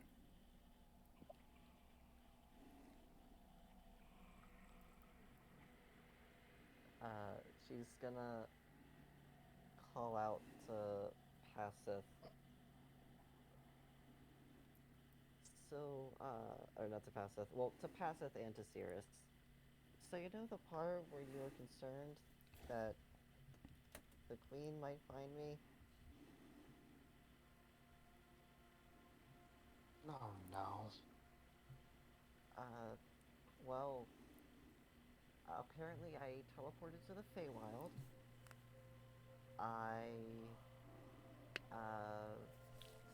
The first place that I could think of was the tree that you told me about, and I was probably there for too long.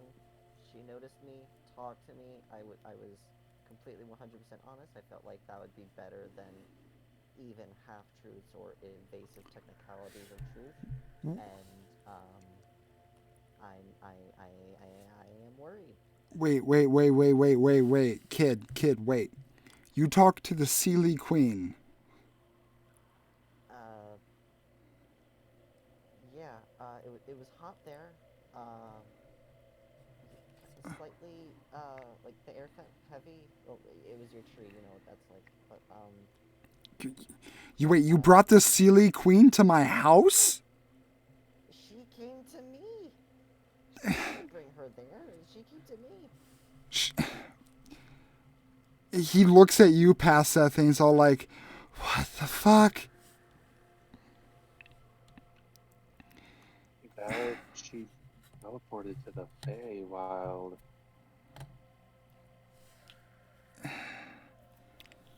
But, Not like, normal Fey can do that. I mean, if there's anything I know about Estelle, it's that she's beyond anything mundane.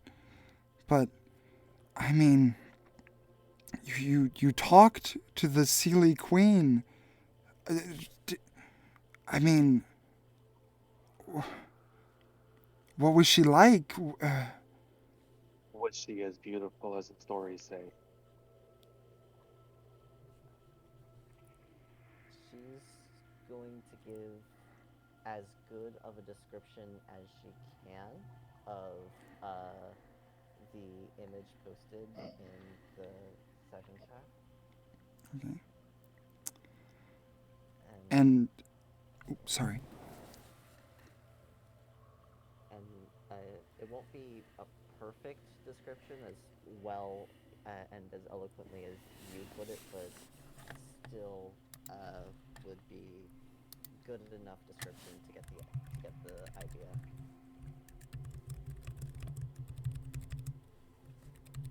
This is crazy. This is so crazy. Asap just kind of starts pacing, just ragging his head. the, the this is unheard of. This is Passeth, Cirrus looks at you with a side eye. Make sure to read your DM.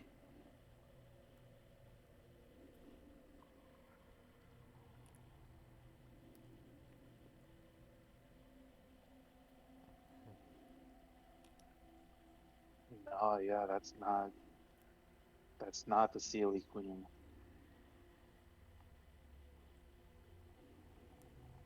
Then, then if it wasn't the Sealy Queen, then who was it exactly?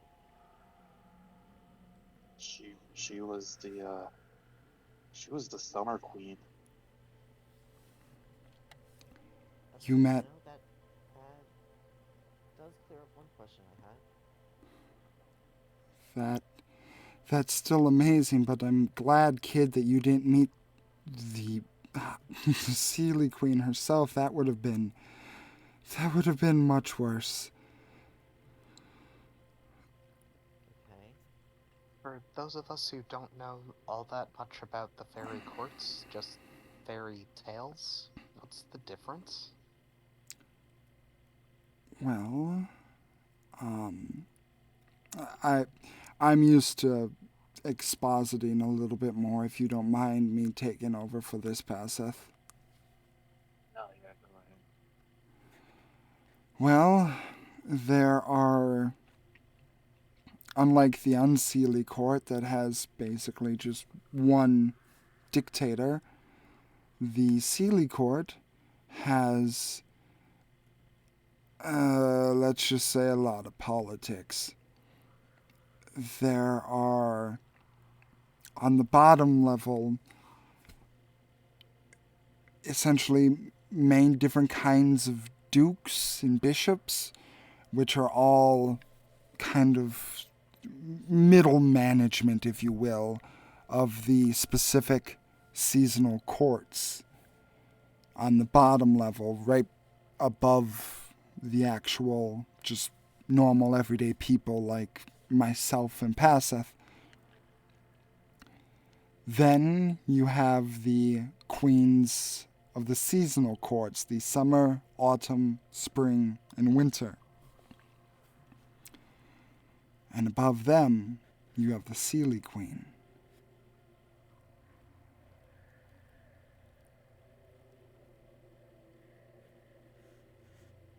So, Okay, so basically Estelle just met a second in command. Pretty much.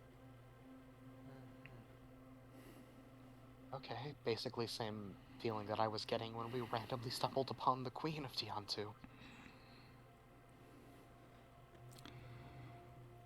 Oh boy. what is it with us and accidentally meeting royalty? I hate it. I hate it. I'd rather stay below their notice. I don't like meeting with important people. That's the thing. That right there, that's what my theory is. Estelle, I think you might have a little royal blood in your face side. I'm sorry, what? This is again just a theory, but these new powers of yours, you're able to summon a fey creature to your side. You're able to go to the Feywild just on a whim.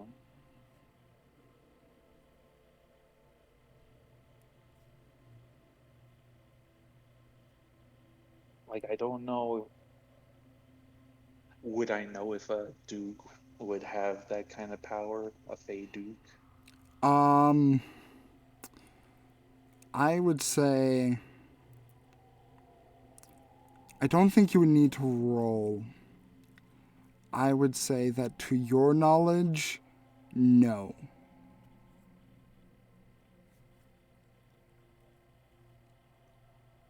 heck, even the Fey Dukes and Duchesses wouldn't have that kind of power. I think you might be a new queen. No, no, no, no, no, no, no, no. I do not. What? No, no. How? Me? No. Oh my, sister, you have become so very interesting. And with that, we will go on our break.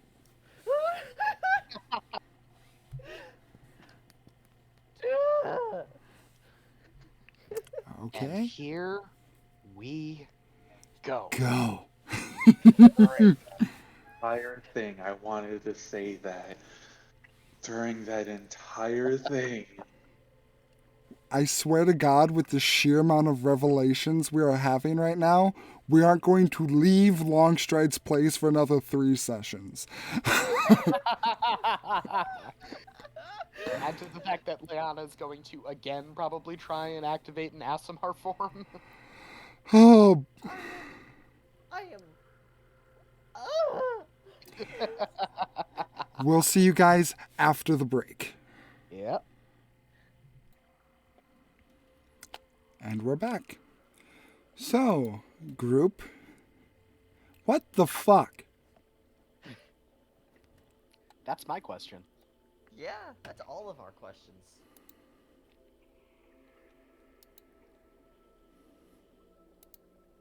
what the fuck is going on? Okay, so no, but just how me? No, no. How? There's no way that I can be what like a queen of some fairy court somewhere. No. I mean, dukes and duchesses can't do it, but like, what? I don't. No, no, no one else can do that except for the queens.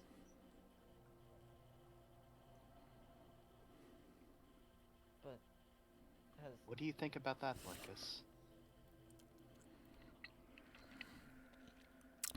Think about what? I was just kind of dozing off there, standing up. No worries, buddy. Do you know if any other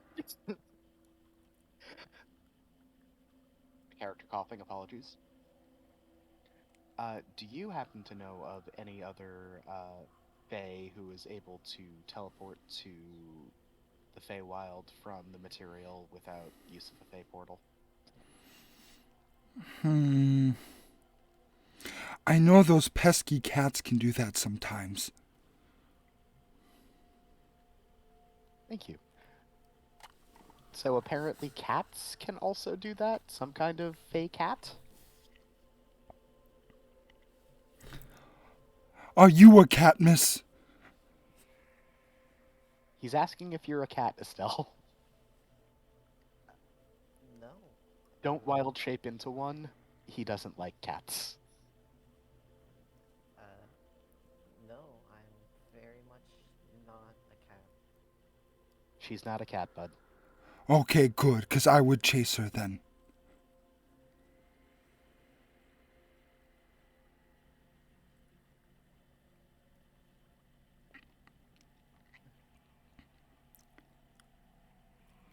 Well, this is quite the illuminating morning. It's been 5 minutes. I have a lot that can calm the mind when it comes to the potential anxieties and fears that you may be facing at this moment. And considering that I have these things and you have something I want, I believe that we can come to a very easy accord here in this situation.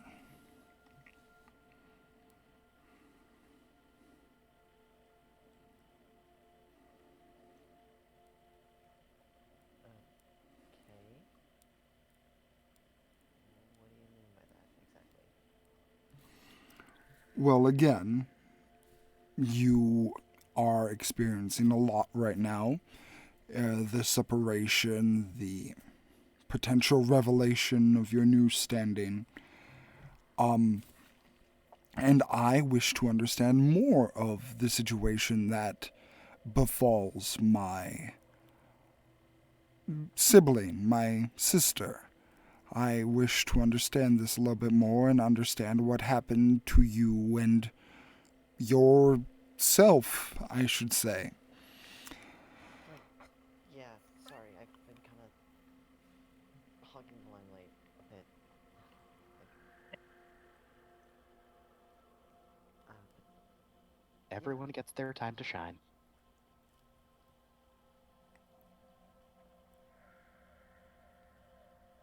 So, Estelle will try to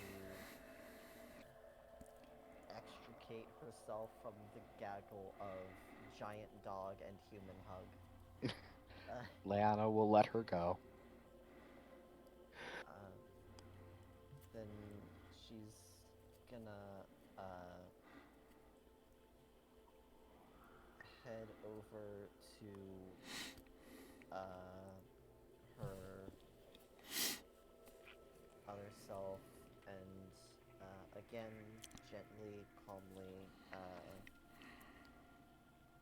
ask, "Hey, you feeling up to experimenting a little bit? Seeing what you can do?"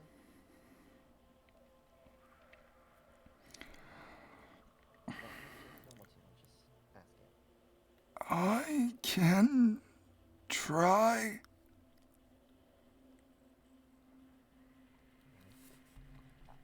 If you want to stop, then just let me know. All right? I'll stop it right there. Okay. And she stands up, walking out.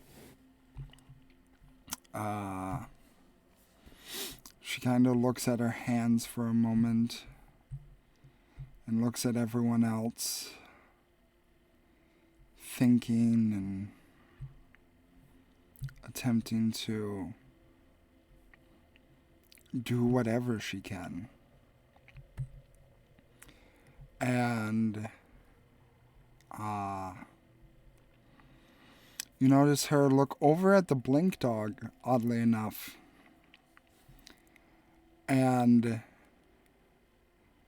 there seems to be some sort of magic coalescing around her jaw, and it appears to go over her mouth, and it becomes the form of a green dog muzzle that comes over her mouth, and she begins talking. And you kind of hear, "Ruff! Ruff!" And Blinkus looks over. Leanna, you hear Aberrant Estelle say, is this working? And Blinkus looks over and he goes, "Oh boy, another one." Just Let's go. just starts running over, and Aberrant Estelle's like, "Oh, this was a mistake! This was a mistake!" He's very friendly. Don't worry about it. He's just excited to have someone else to speak to. You're still riding him? Yeah. Okay. Then I'll just put you over here. And he, gets up on this Estelle too, which now that you guys actually can see her, you notice that she also looks distinctly different from normal Estelle. There's, for one, the blue skin that you notice, but also the distinct lack of hair of any kind. She has no hair on her head, no eyebrows, no eyelashes, nothing. Both of her eyes are blue. Her skin is very shiny, looking like it's wet. Her features are asymmetrical, one cheek looking slightly puffier while the other one looks a bit like it's sucked in.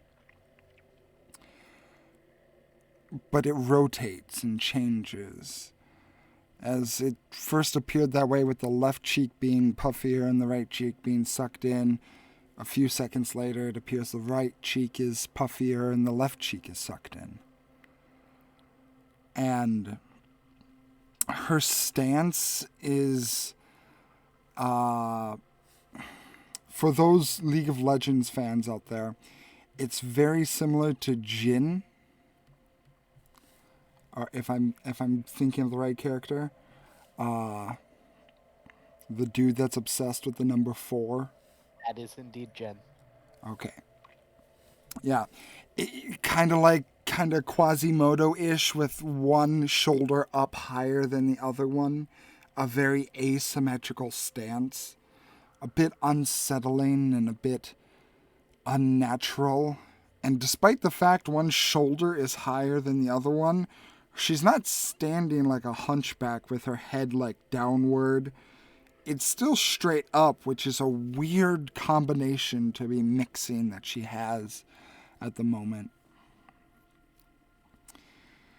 And as she is being furiously attacked by Blinkus, Cirrus will lean over to Passeth.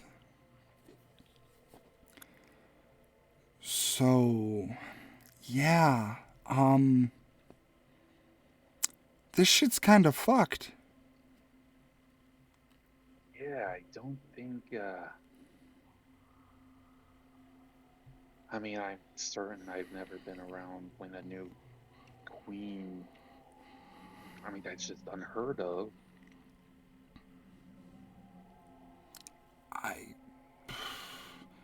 I didn't know it was possible. I didn't think they died. Right?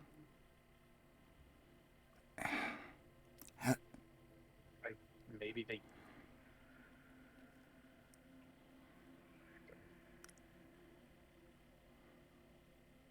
I mean, we can't really see the queens, so we don't really know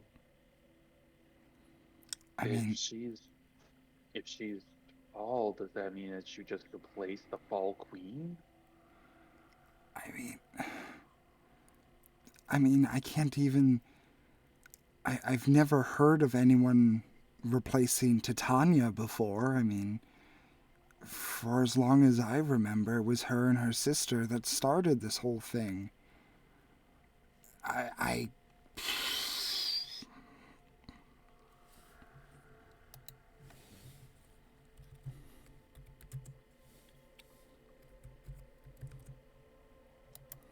So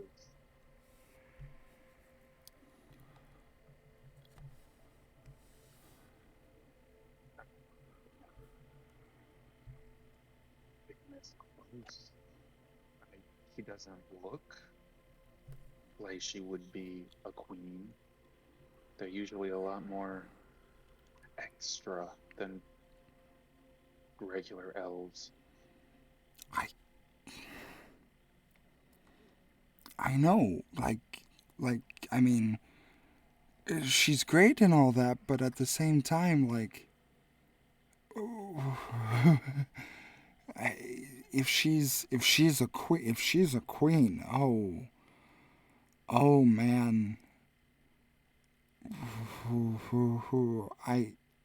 I'm having trouble processing exactly what that would mean for everyone else.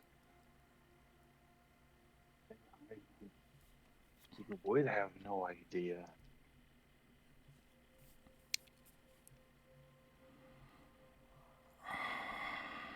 You know, the son of queens, so there's some contact.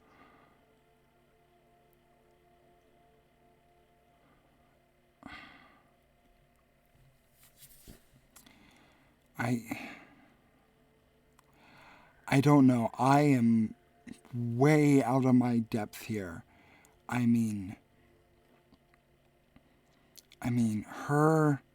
she avoided Titania, which is good, but Magnolia is not that much better.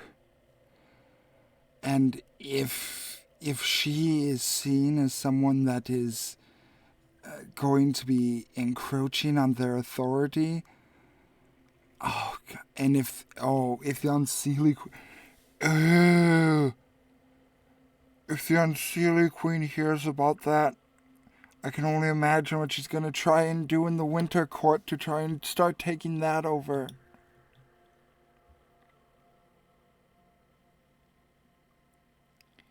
It'd be a war.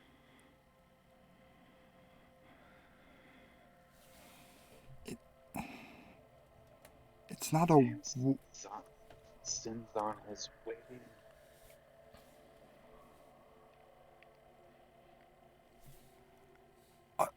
Honestly, Sin is the least of our worries at this time. If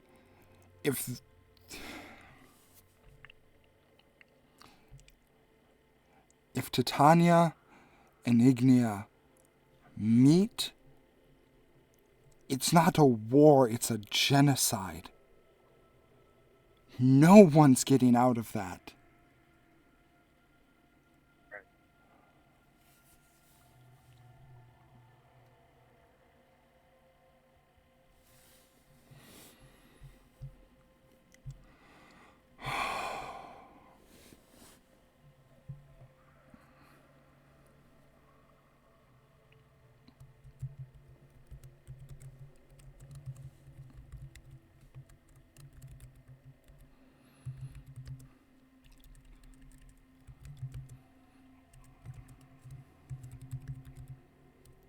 Is there anything we can do?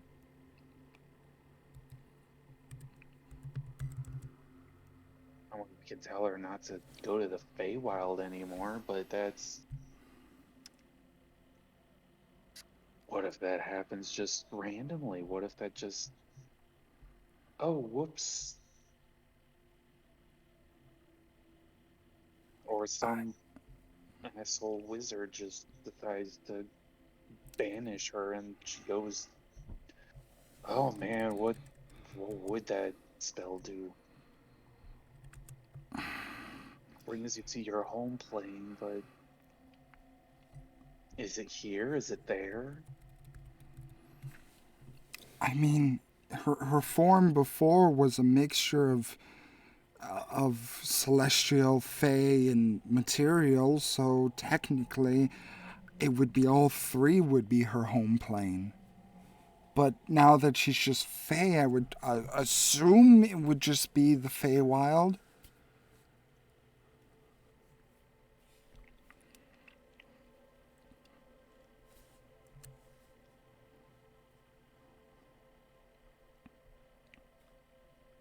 There's a possibility of...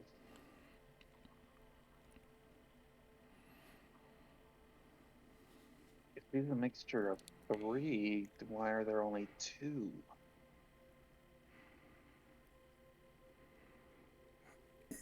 Well, from what I understood, it was the two combined that made the third form. So the material is still as broken.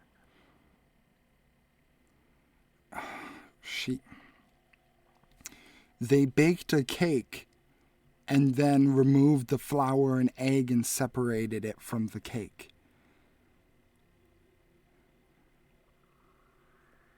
It's just the ingredients now instead of what they combine to make. Yeah.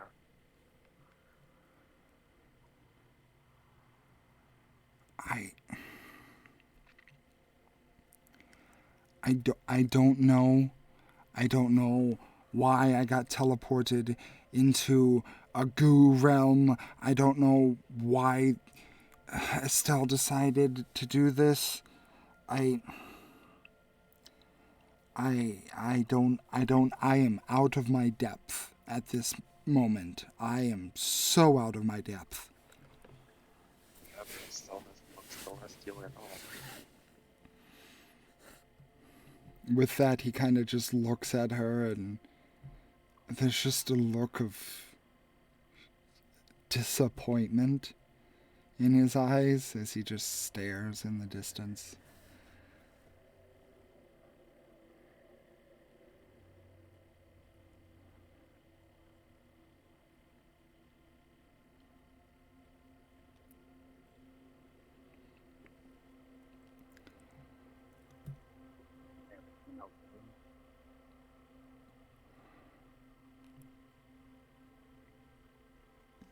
He just puts his hands in his head, or his head in his hands, and just is deep breathing.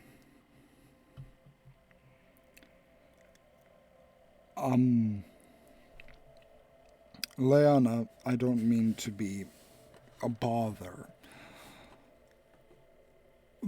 but concerning the situation with your sisters, I know the request to study your aunt here is a bit of a difficult one, as I'm sure you wish to act as much as you can with wasting as little time as you can. But if there's the chance that this research could prove useful in curing your younger sister, this might be of great boon to you. I'm very much somebody who isn't good at sitting around, but if this can help Janessa, and both Estelles are okay with it, I can find something to occupy myself with while you research.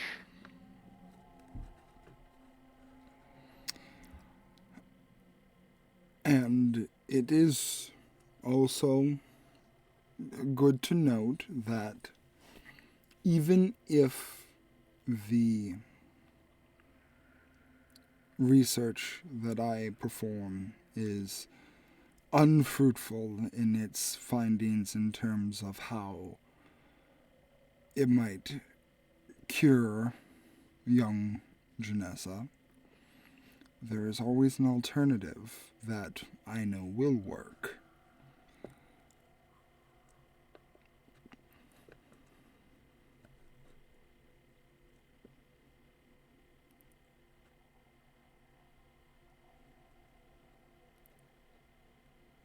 Things that you gave to Paseth. Indeed.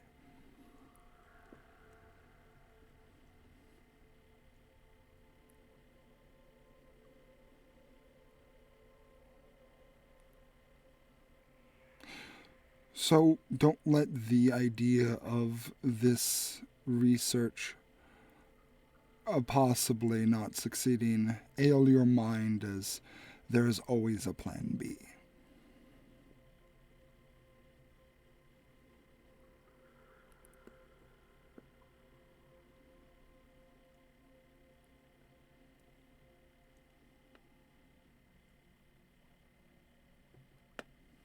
It's always good to have backups for your backups.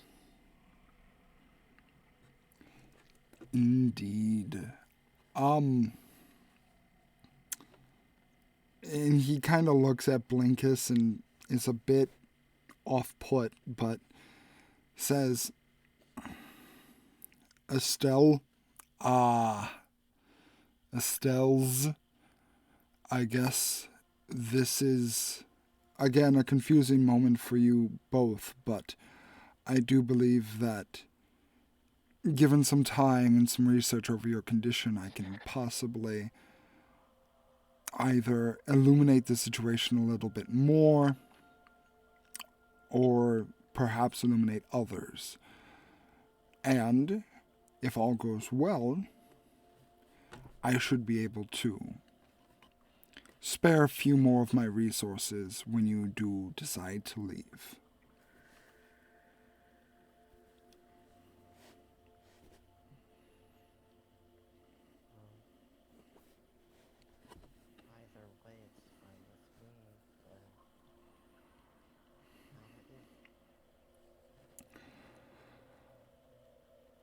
I I'm okay with it, but I would like to breathe fresh air.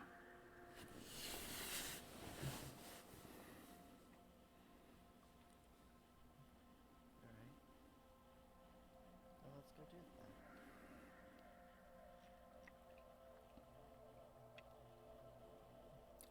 that. Okay.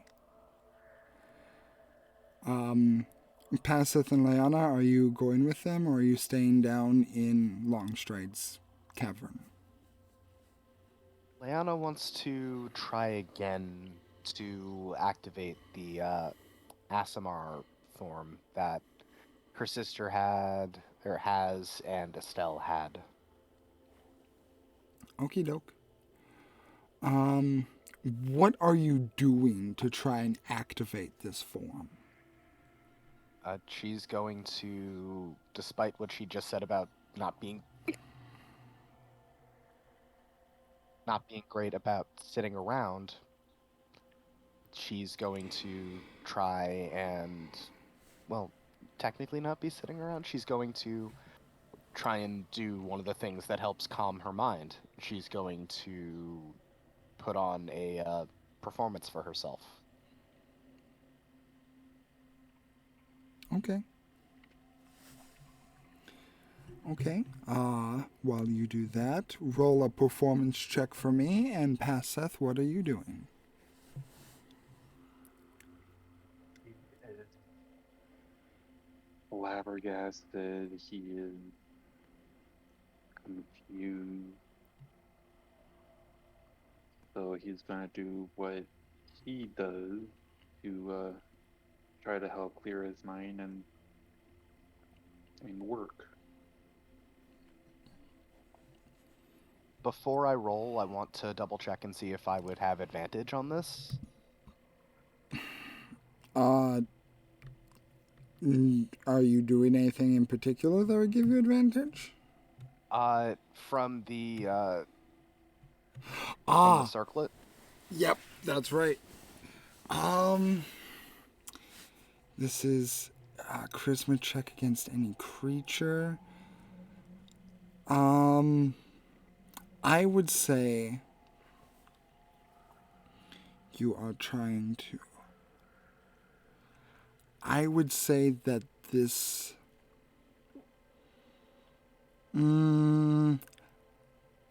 I'm gonna be a bit stingy and say this does not count.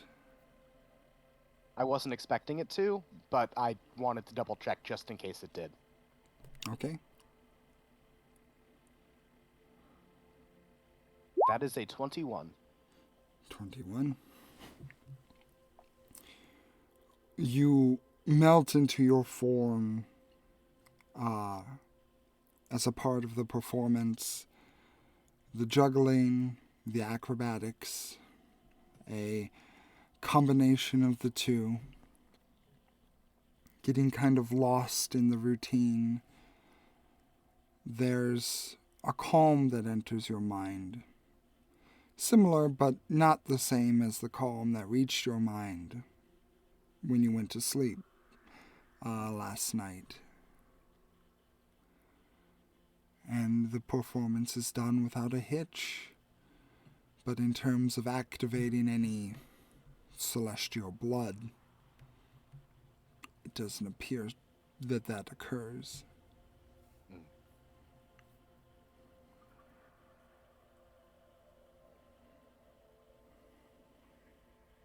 I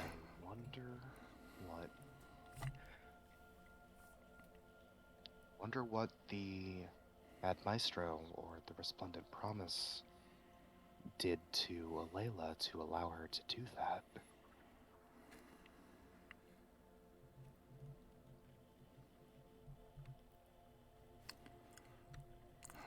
I must say, I am a fan of the whole taking rocks and throwing them up in the air and then catching them again. It is a very simple yet somewhat entrancing practice. It's one of my main acts, along with the acrobatics. Hmm. I see that your mother taught you well. She did, but the one who taught me most of, at least the throwing objects, was Alayla. Your sister has come to get down. And as he's talking to you, Blinkus is starting to try and lick on him, and he's trying to push him away. Come here, Blinkus. Oh boy! And he runs around and catches up with you. Big old As- pets and scritches, keeping him away from Longstride. Oh boy, my favorite. As Blinkus is with you, Longstride is kind of wiping off his coat of dog hair. As I was saying, your sister seems to be no end of struggle for you and your cause, whether that be specifically yourself or those that you surround yourselves with.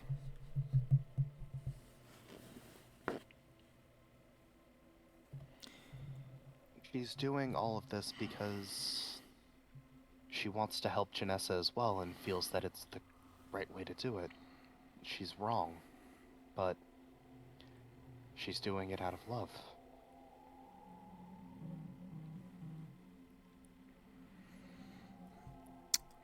So,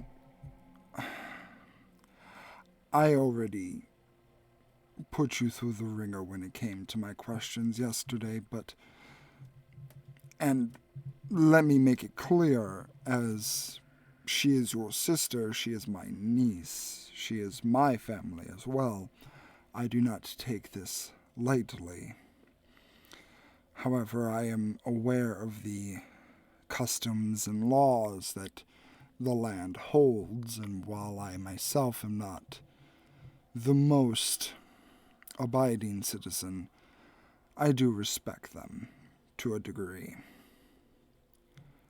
And I do not try to break them as much as I can. But your sister has led a path that,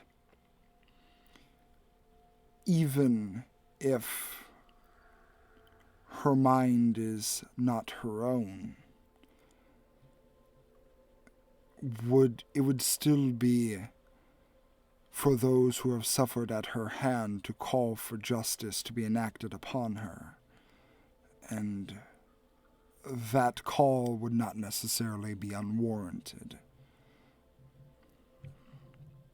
What do you intend to do in that case?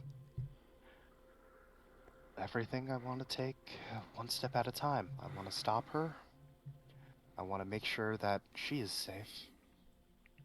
I want to bring her back to her own mind. I'm still certain that she isn't of her own mind. Save Janessa, however we end up doing that. And then we'll move on as we need to. She needs to face what she's done, but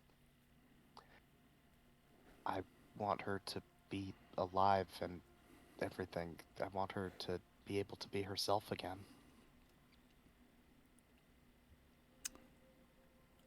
If it came to saving your sister, if it came to protecting the one that protected you, and saving Luan or Soleil, and you had to choose, who do you save? Myself, I would choose to save Alayla every time because I know her. and I wouldn't I would be upset, but I would understand if Estelle made the same choice for her friends or Passeth for his brother and sister. My only experience with Luan and Soleil was when they tried to kill us. I don't have that connection with them. Even with your passive insight and his lack of mouth, the way his eyes crinkle, there's a smile there. How wonderfully logical and pragmatic. I applaud you for that. It's hard to see through the guise that emotions can blind one with and act accordingly. It's also much easier to talk about it in a hypothetical than it would be to actually do it. You'd be surprised how many people freeze when they talk about even hint about situations like this. I can't tell if it's because of the adventures you've had already that have grown you up, or if it's just your innate ability to make decisions that other people cannot. Either way, commendable. As I said before, I'm a person of action. I don't like waiting for things to happen. I like making them happen.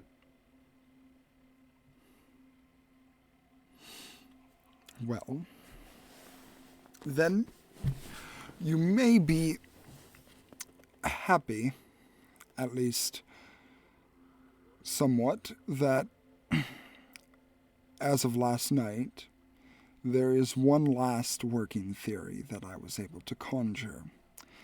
And that is the query of why your sister is seemingly acting so bizarre, so fierce and violent. And what would that be?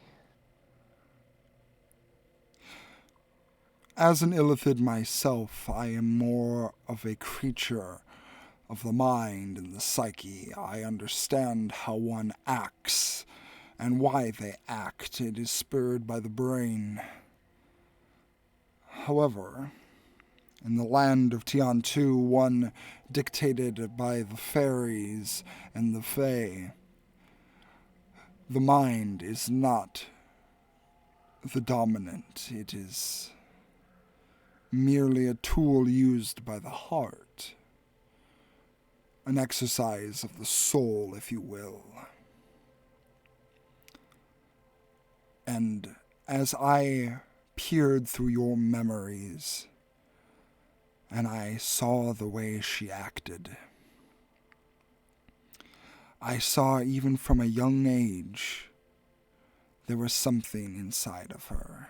Something that, while you saw your strong older sister, there was something dark, but withheld. When it comes to people, that's typically the case. No one's ever purely good. But then something changed the last couple of times you've seen her. Or, I should say, the last time you saw her. That darkness was uninhibited. But her personality remained the same. It does not appear that her brain or her mind is under the control of another. As someone that is well acquainted with that subject, I feel like I can say that with relative certainty. However, like I said, this land is not that of the mind, but of the heart. So while her mind might be intact, her heart might have been tampered with. The Mad Maestro himself is a long-standing fairy tale, so she could be caught up in the story as a pawn. It's like we could also be. I am not a romantic. I do not take the idea of these stories being somehow dictators of how we live, but they are clues to actions others might be taking. From that fairy fellow passeth, I saw that unseelie court. It is oddly different from the far realm, yet somewhat similar. Its bizarreness to the material is one that one could equivocate if they wished. But more to the point, the Mad Maestro may have been able to procure something from the unseelie court. The fact that this sin is not chasing him is an indication that this might have been done with permission. If it is done with permission, then that means that there is an alliance between the two. To round it all back, if your sister's mind is intact, yet her heart is changed, and the heart has to do with the Fae itself, then there is reason to believe that the unseelie court and your sister's change is directly tied to one another.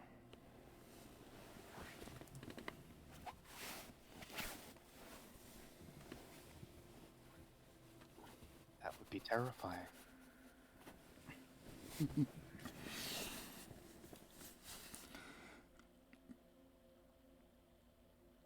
Honestly, But I'd I also thought be something that we could prove that she wasn't herself, so she wouldn't be killed on sight back here when we bring her in.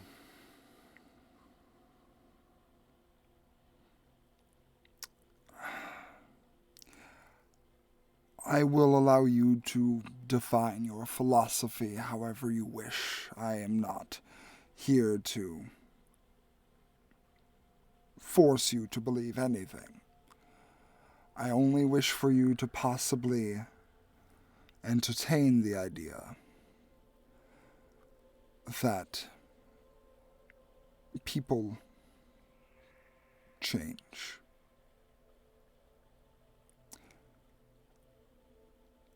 And with that,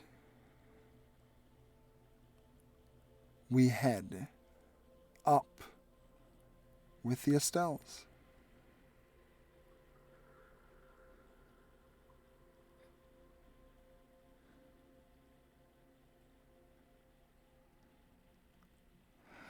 So, I know that I've technically been, I guess the word would be dominant, quote unquote, for pretty much our entire lives. So I wanted to ask, how's it like to be your own self? To walk, to breathe, to think completely separately from, you know, from me and from the us we were. Are you fully outside when you ask this? Maybe not completely fully out. Yeah, completely fully outside. Okay. Estelle takes a second, looks around, takes a deep breath,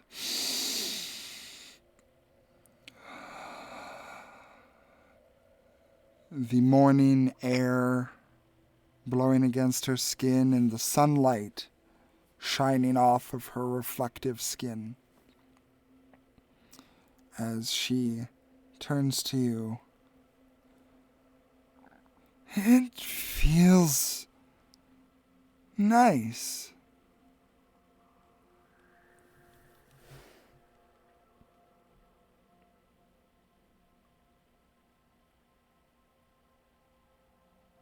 I'm glad. So,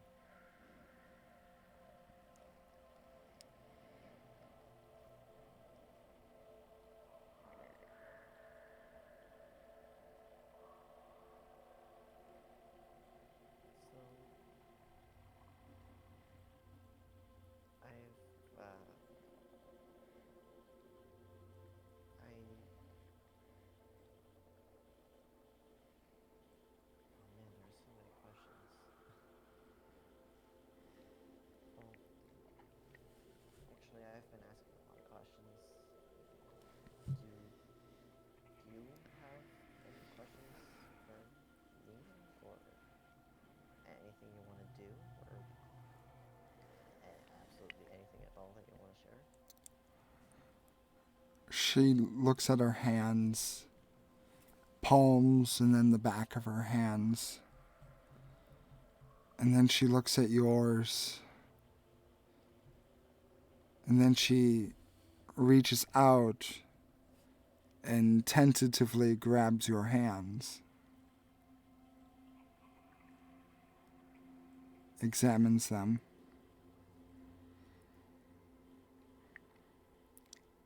And then looks you in the eye. Do you hate yourself?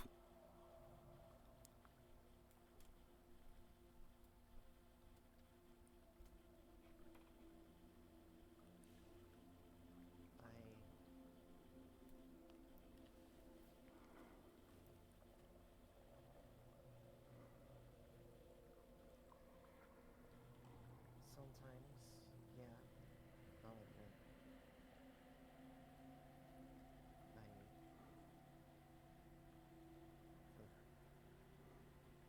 The biggest time I can think of feeling like that is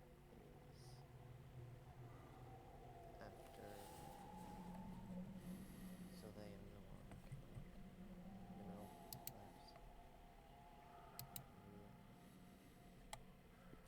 hated that I wasn't there to be with them, that I shouldn't have left, that there were so many things I should have and could have done differently, but didn't.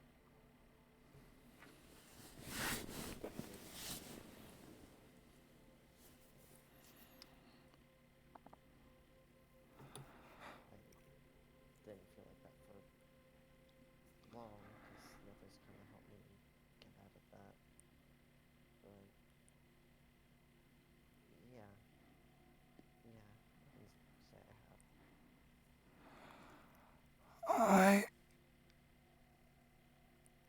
I hated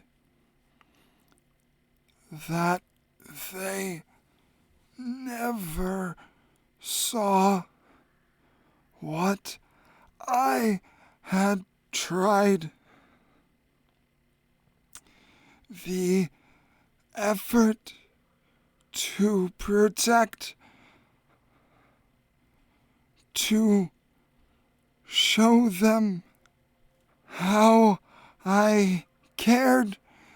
They never saw. I hated them for ignoring that and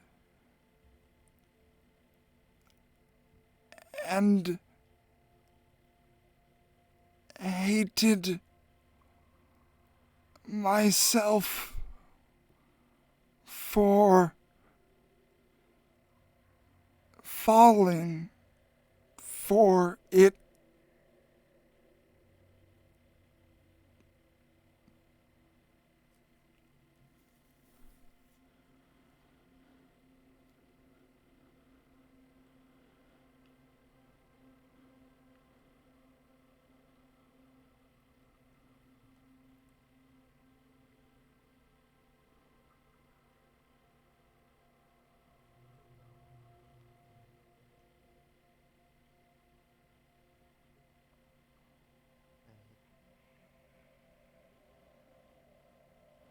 I will let you know that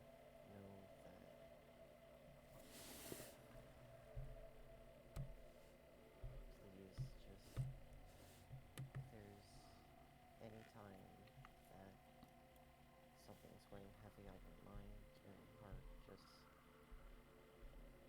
feel free to share, okay?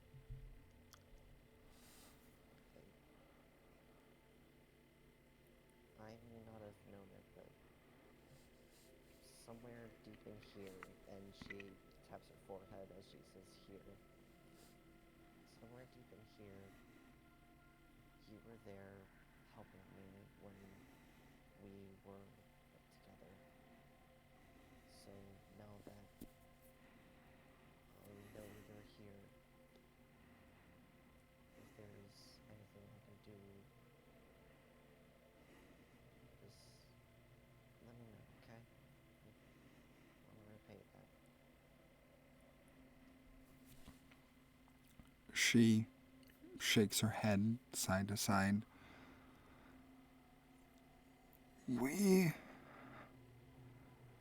I never helped you. We helped ourselves. You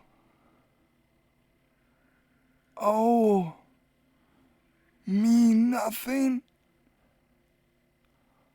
I owe you nothing.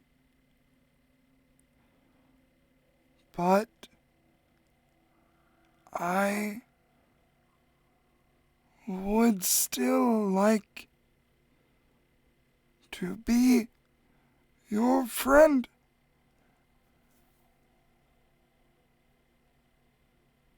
We aren't already?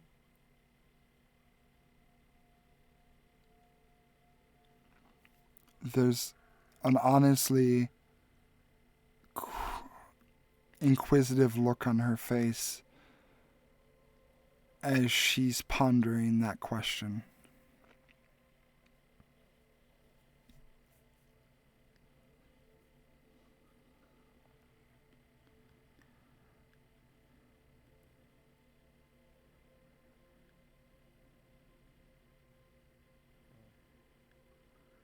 The way I see it,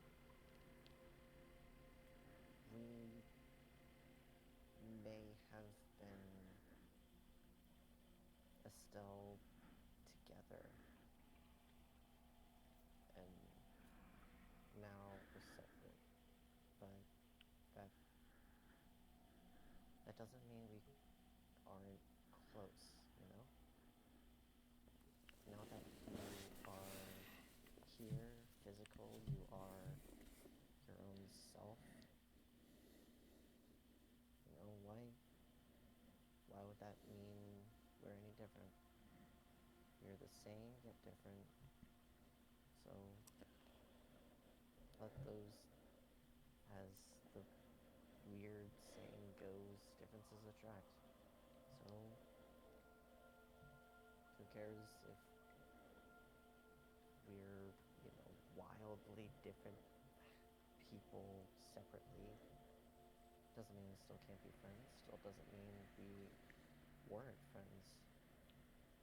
From the very moment we separated, from the very moment we were born,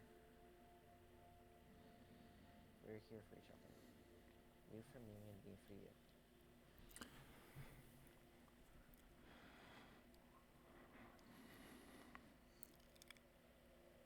We are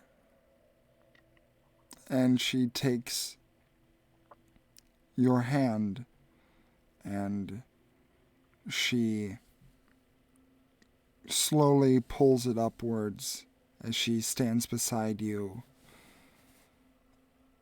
pointing towards the sun. She holds your hand aloft as you both are in a somewhat tango-esque position. And then she releases her grasp on you, her hand outreaching towards the sun. And you notice a different reaction. As her hand releases yours, your hand is glowing. Not of a bright, vibrant color that encapsulates your hand, but just a faint aura around it.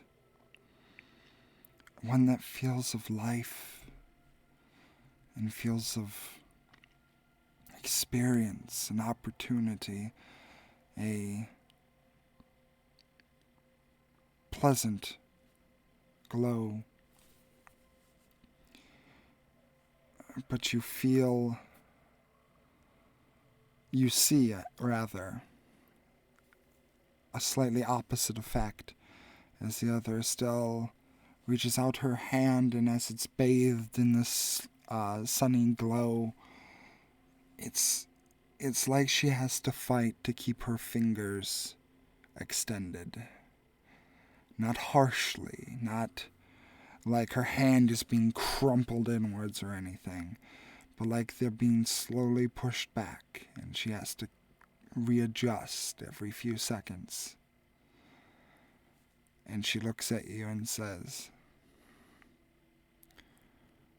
"We are different. You are loved. Leanna, Laurel, Moss, and so many others. I was never Estelle. That has always been you.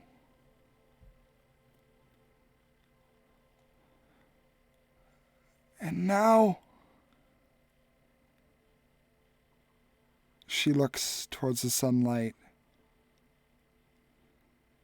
"there might be a new day for someone else."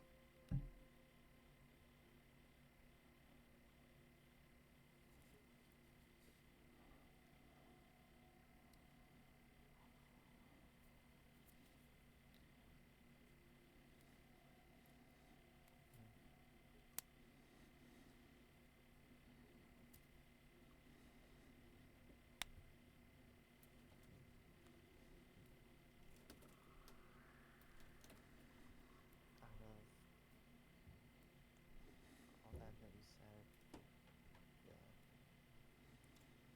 a lot of that's true. It has always been me, and it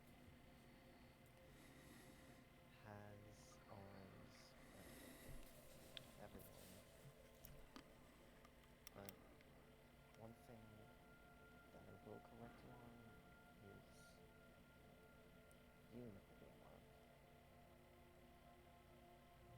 Because there's me.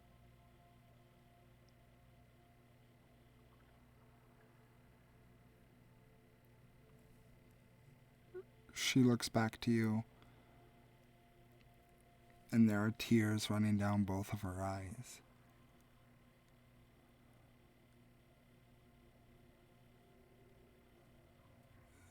"Thank you Estelle?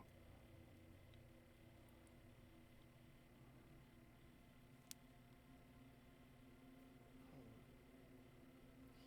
a question. Do you still want to be called Estelle? Or would you like to use a different name?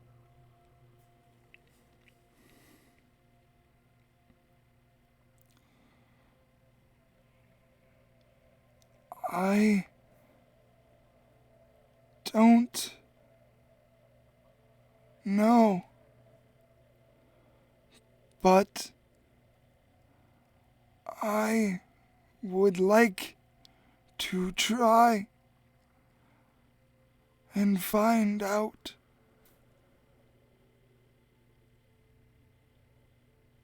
Well, when you do figure it out, let me know. Because I think I got a pretty good one.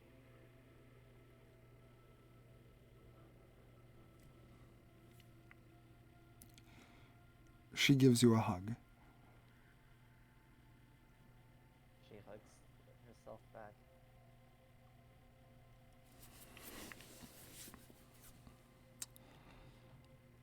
And as that happens on the surface, Passeth,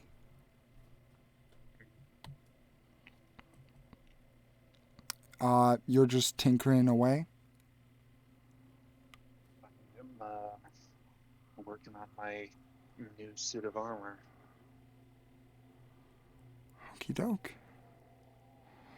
There. Give me a Tinker Tools check real quick.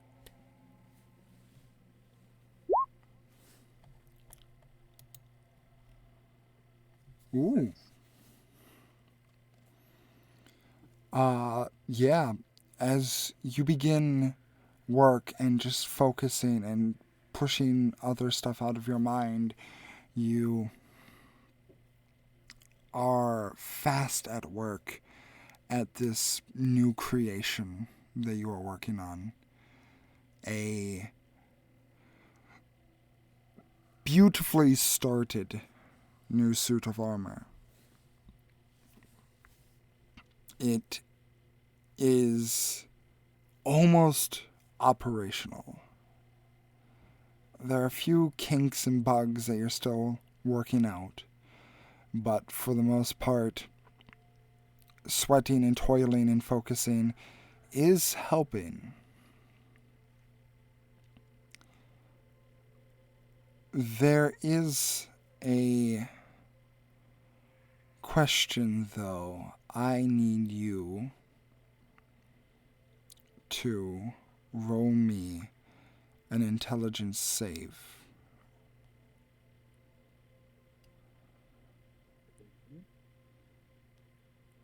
Not at advantage anymore.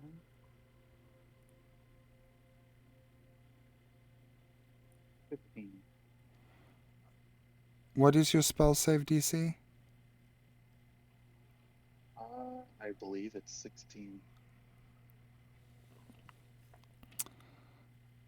Passeth, what is it that has concerned you the most over the past few minutes since you've woken up?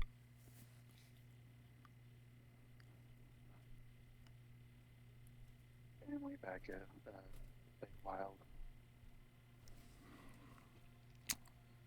What does it make Passeth feel?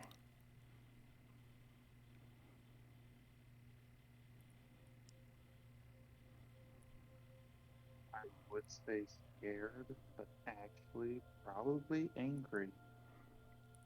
Just a lot of anger. Passeth, thinking about your family back at home initially makes you feel so angry. That fear starts it, but that anger persists it, and you feel that hatred building. And now You don't feel anything. No fear. No hatred. Just apathy.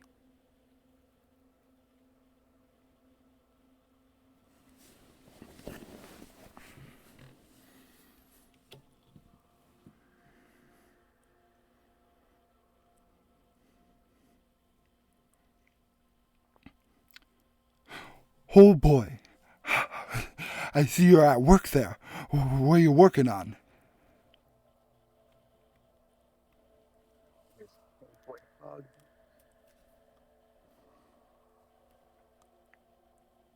Yes.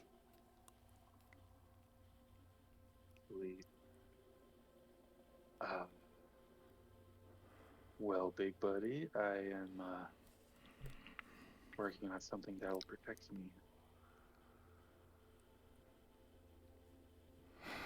Oh boy. Hopefully, and hopefully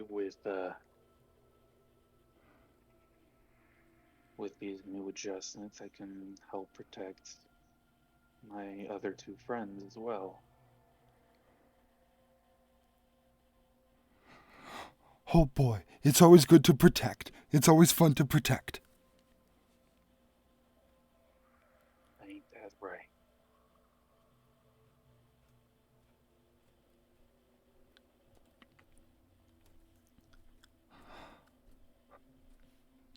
Do you need any help?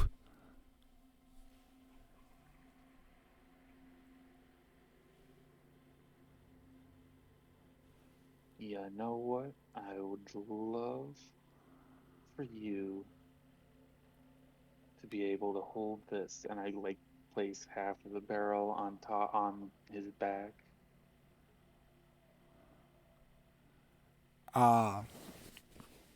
Yeah, the barrel goes on his back and he's pretty wide, so it fits pretty well.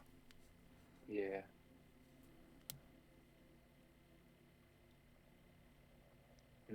That's pretty good. Oh good. I'm doing a good job.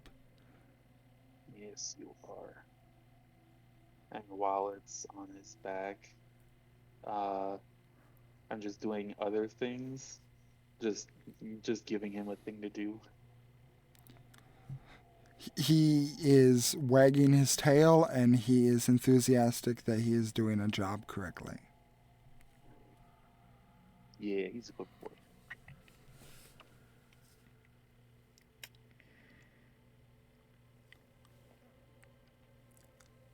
Is it normal? Is the Blink Dog basically the same language as Sylvan?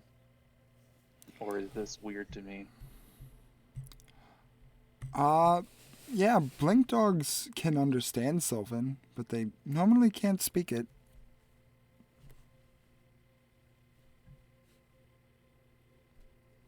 Mm. Sweet.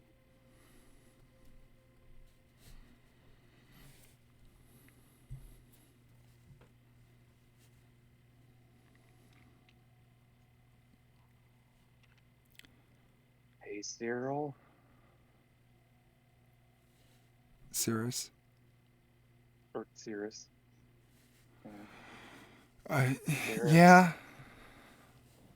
Oh, good, you're still here. Yep. Can you understand him?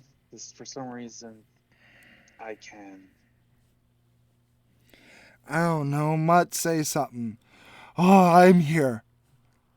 And Cirrus kind of looks up and says, "Huh.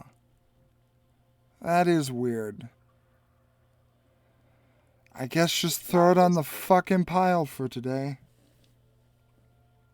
That's what I was doing.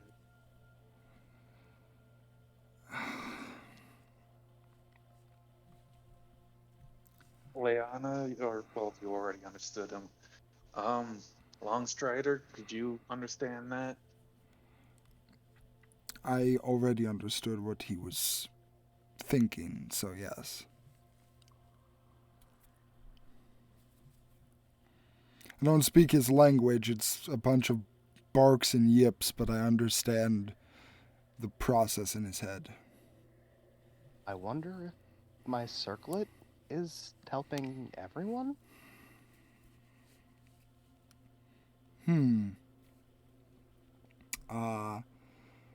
Longstrider will head over to his table. Oop, grab what looks like a book off of it and head back over. And he says, "Let me take a look." And he will cast Identify.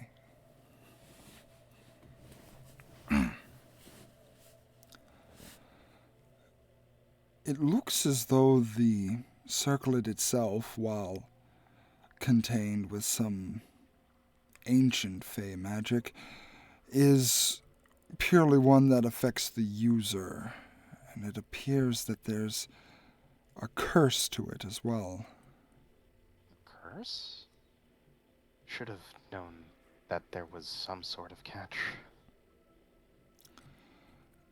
It appears that there's some sort of curse to it that when a designated person not when the person not designated to this item attempts to use it, they suffer mental repercussions. That actually makes a lot of sense considering who we got our items from. Know from how this day is going, wouldn't surprise me if she was also a Fey queen. Oh, no, she's definitely not a queen. Gertrude is definitely not a queen. Yeah, man, that bitch is. Whoo! If she was a queen, then we have gone south somewhere. She is most definitely not a queen. She is terrifying, but she is not royalty. I don't think she has the desire to be royalty. And if she did, we would be in a lot more trouble than we are. Would that surprise you, though, if that turned out to be true? Yes. I'm getting to a point where that wouldn't surprise me. Also, I'm changing voices. You've seen more things than I have. I have seen some stuff. I have heard some stories. You have seen and heard more.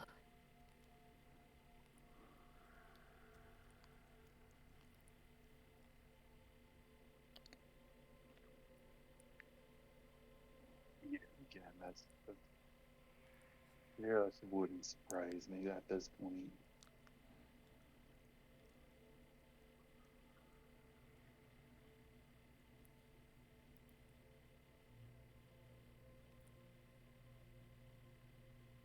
Who knows? Maybe I'm a fake king or something.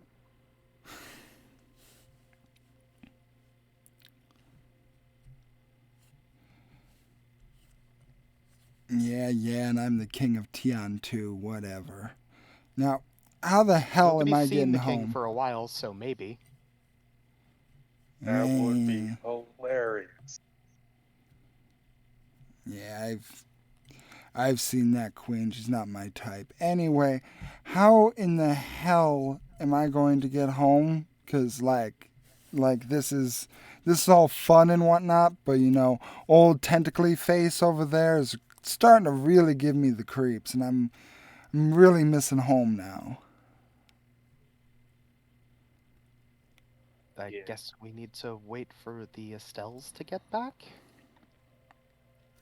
You probably want to make sure that the Summer Queen didn't touch any of your shit.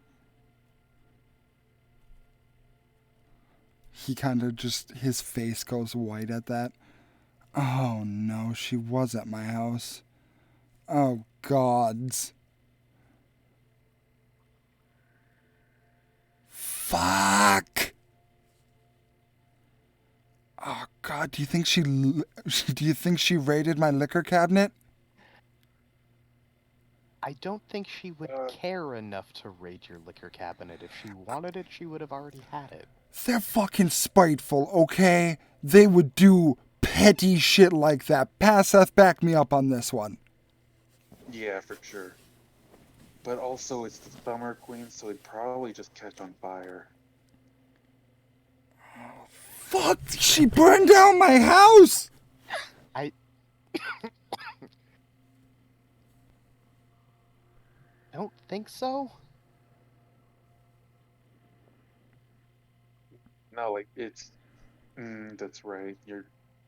You're always in fall. Summer is always hot.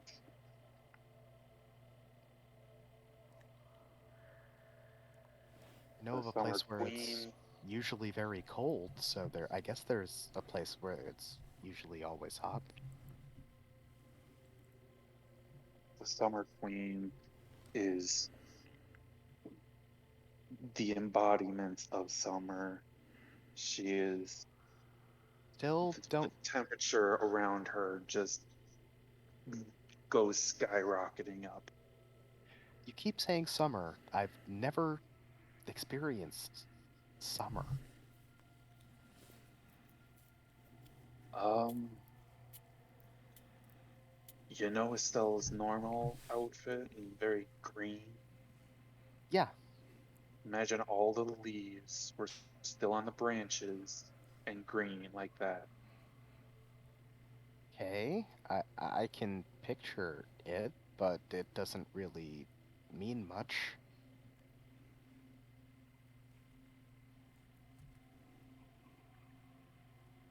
Uh, I would love to take you see my place, but at the same time, I am not entering the Feywild. No offense to either yeah, of you, but no, I fully understand. I want to come out the same time. I don't want my personal time to be messed with. I've heard too many stories. I've seen the results of somebody going into the Feywild and coming out, and they themselves were not Fey.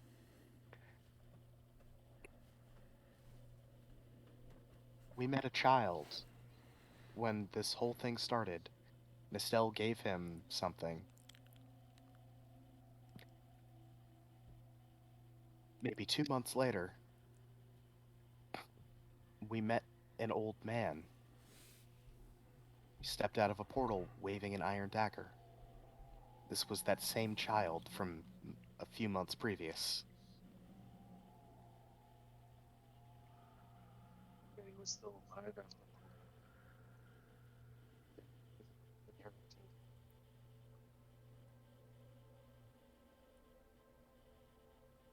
I'm sorry, could you repeat that? I was coughing and couldn't hear you.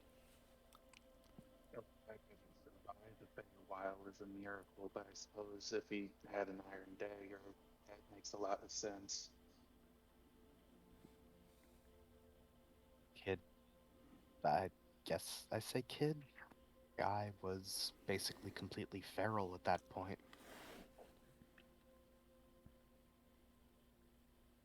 No, yeah, that tracks.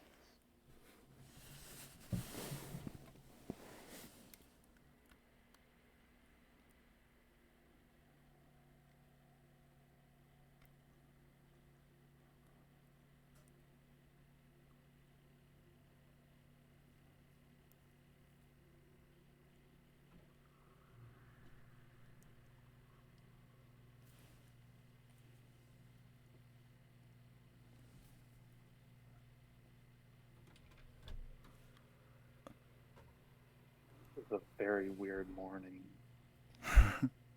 Starting to become typical. and we haven't even had breakfast yet.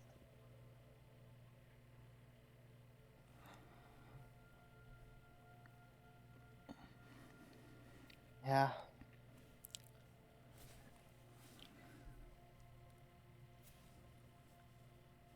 Uh,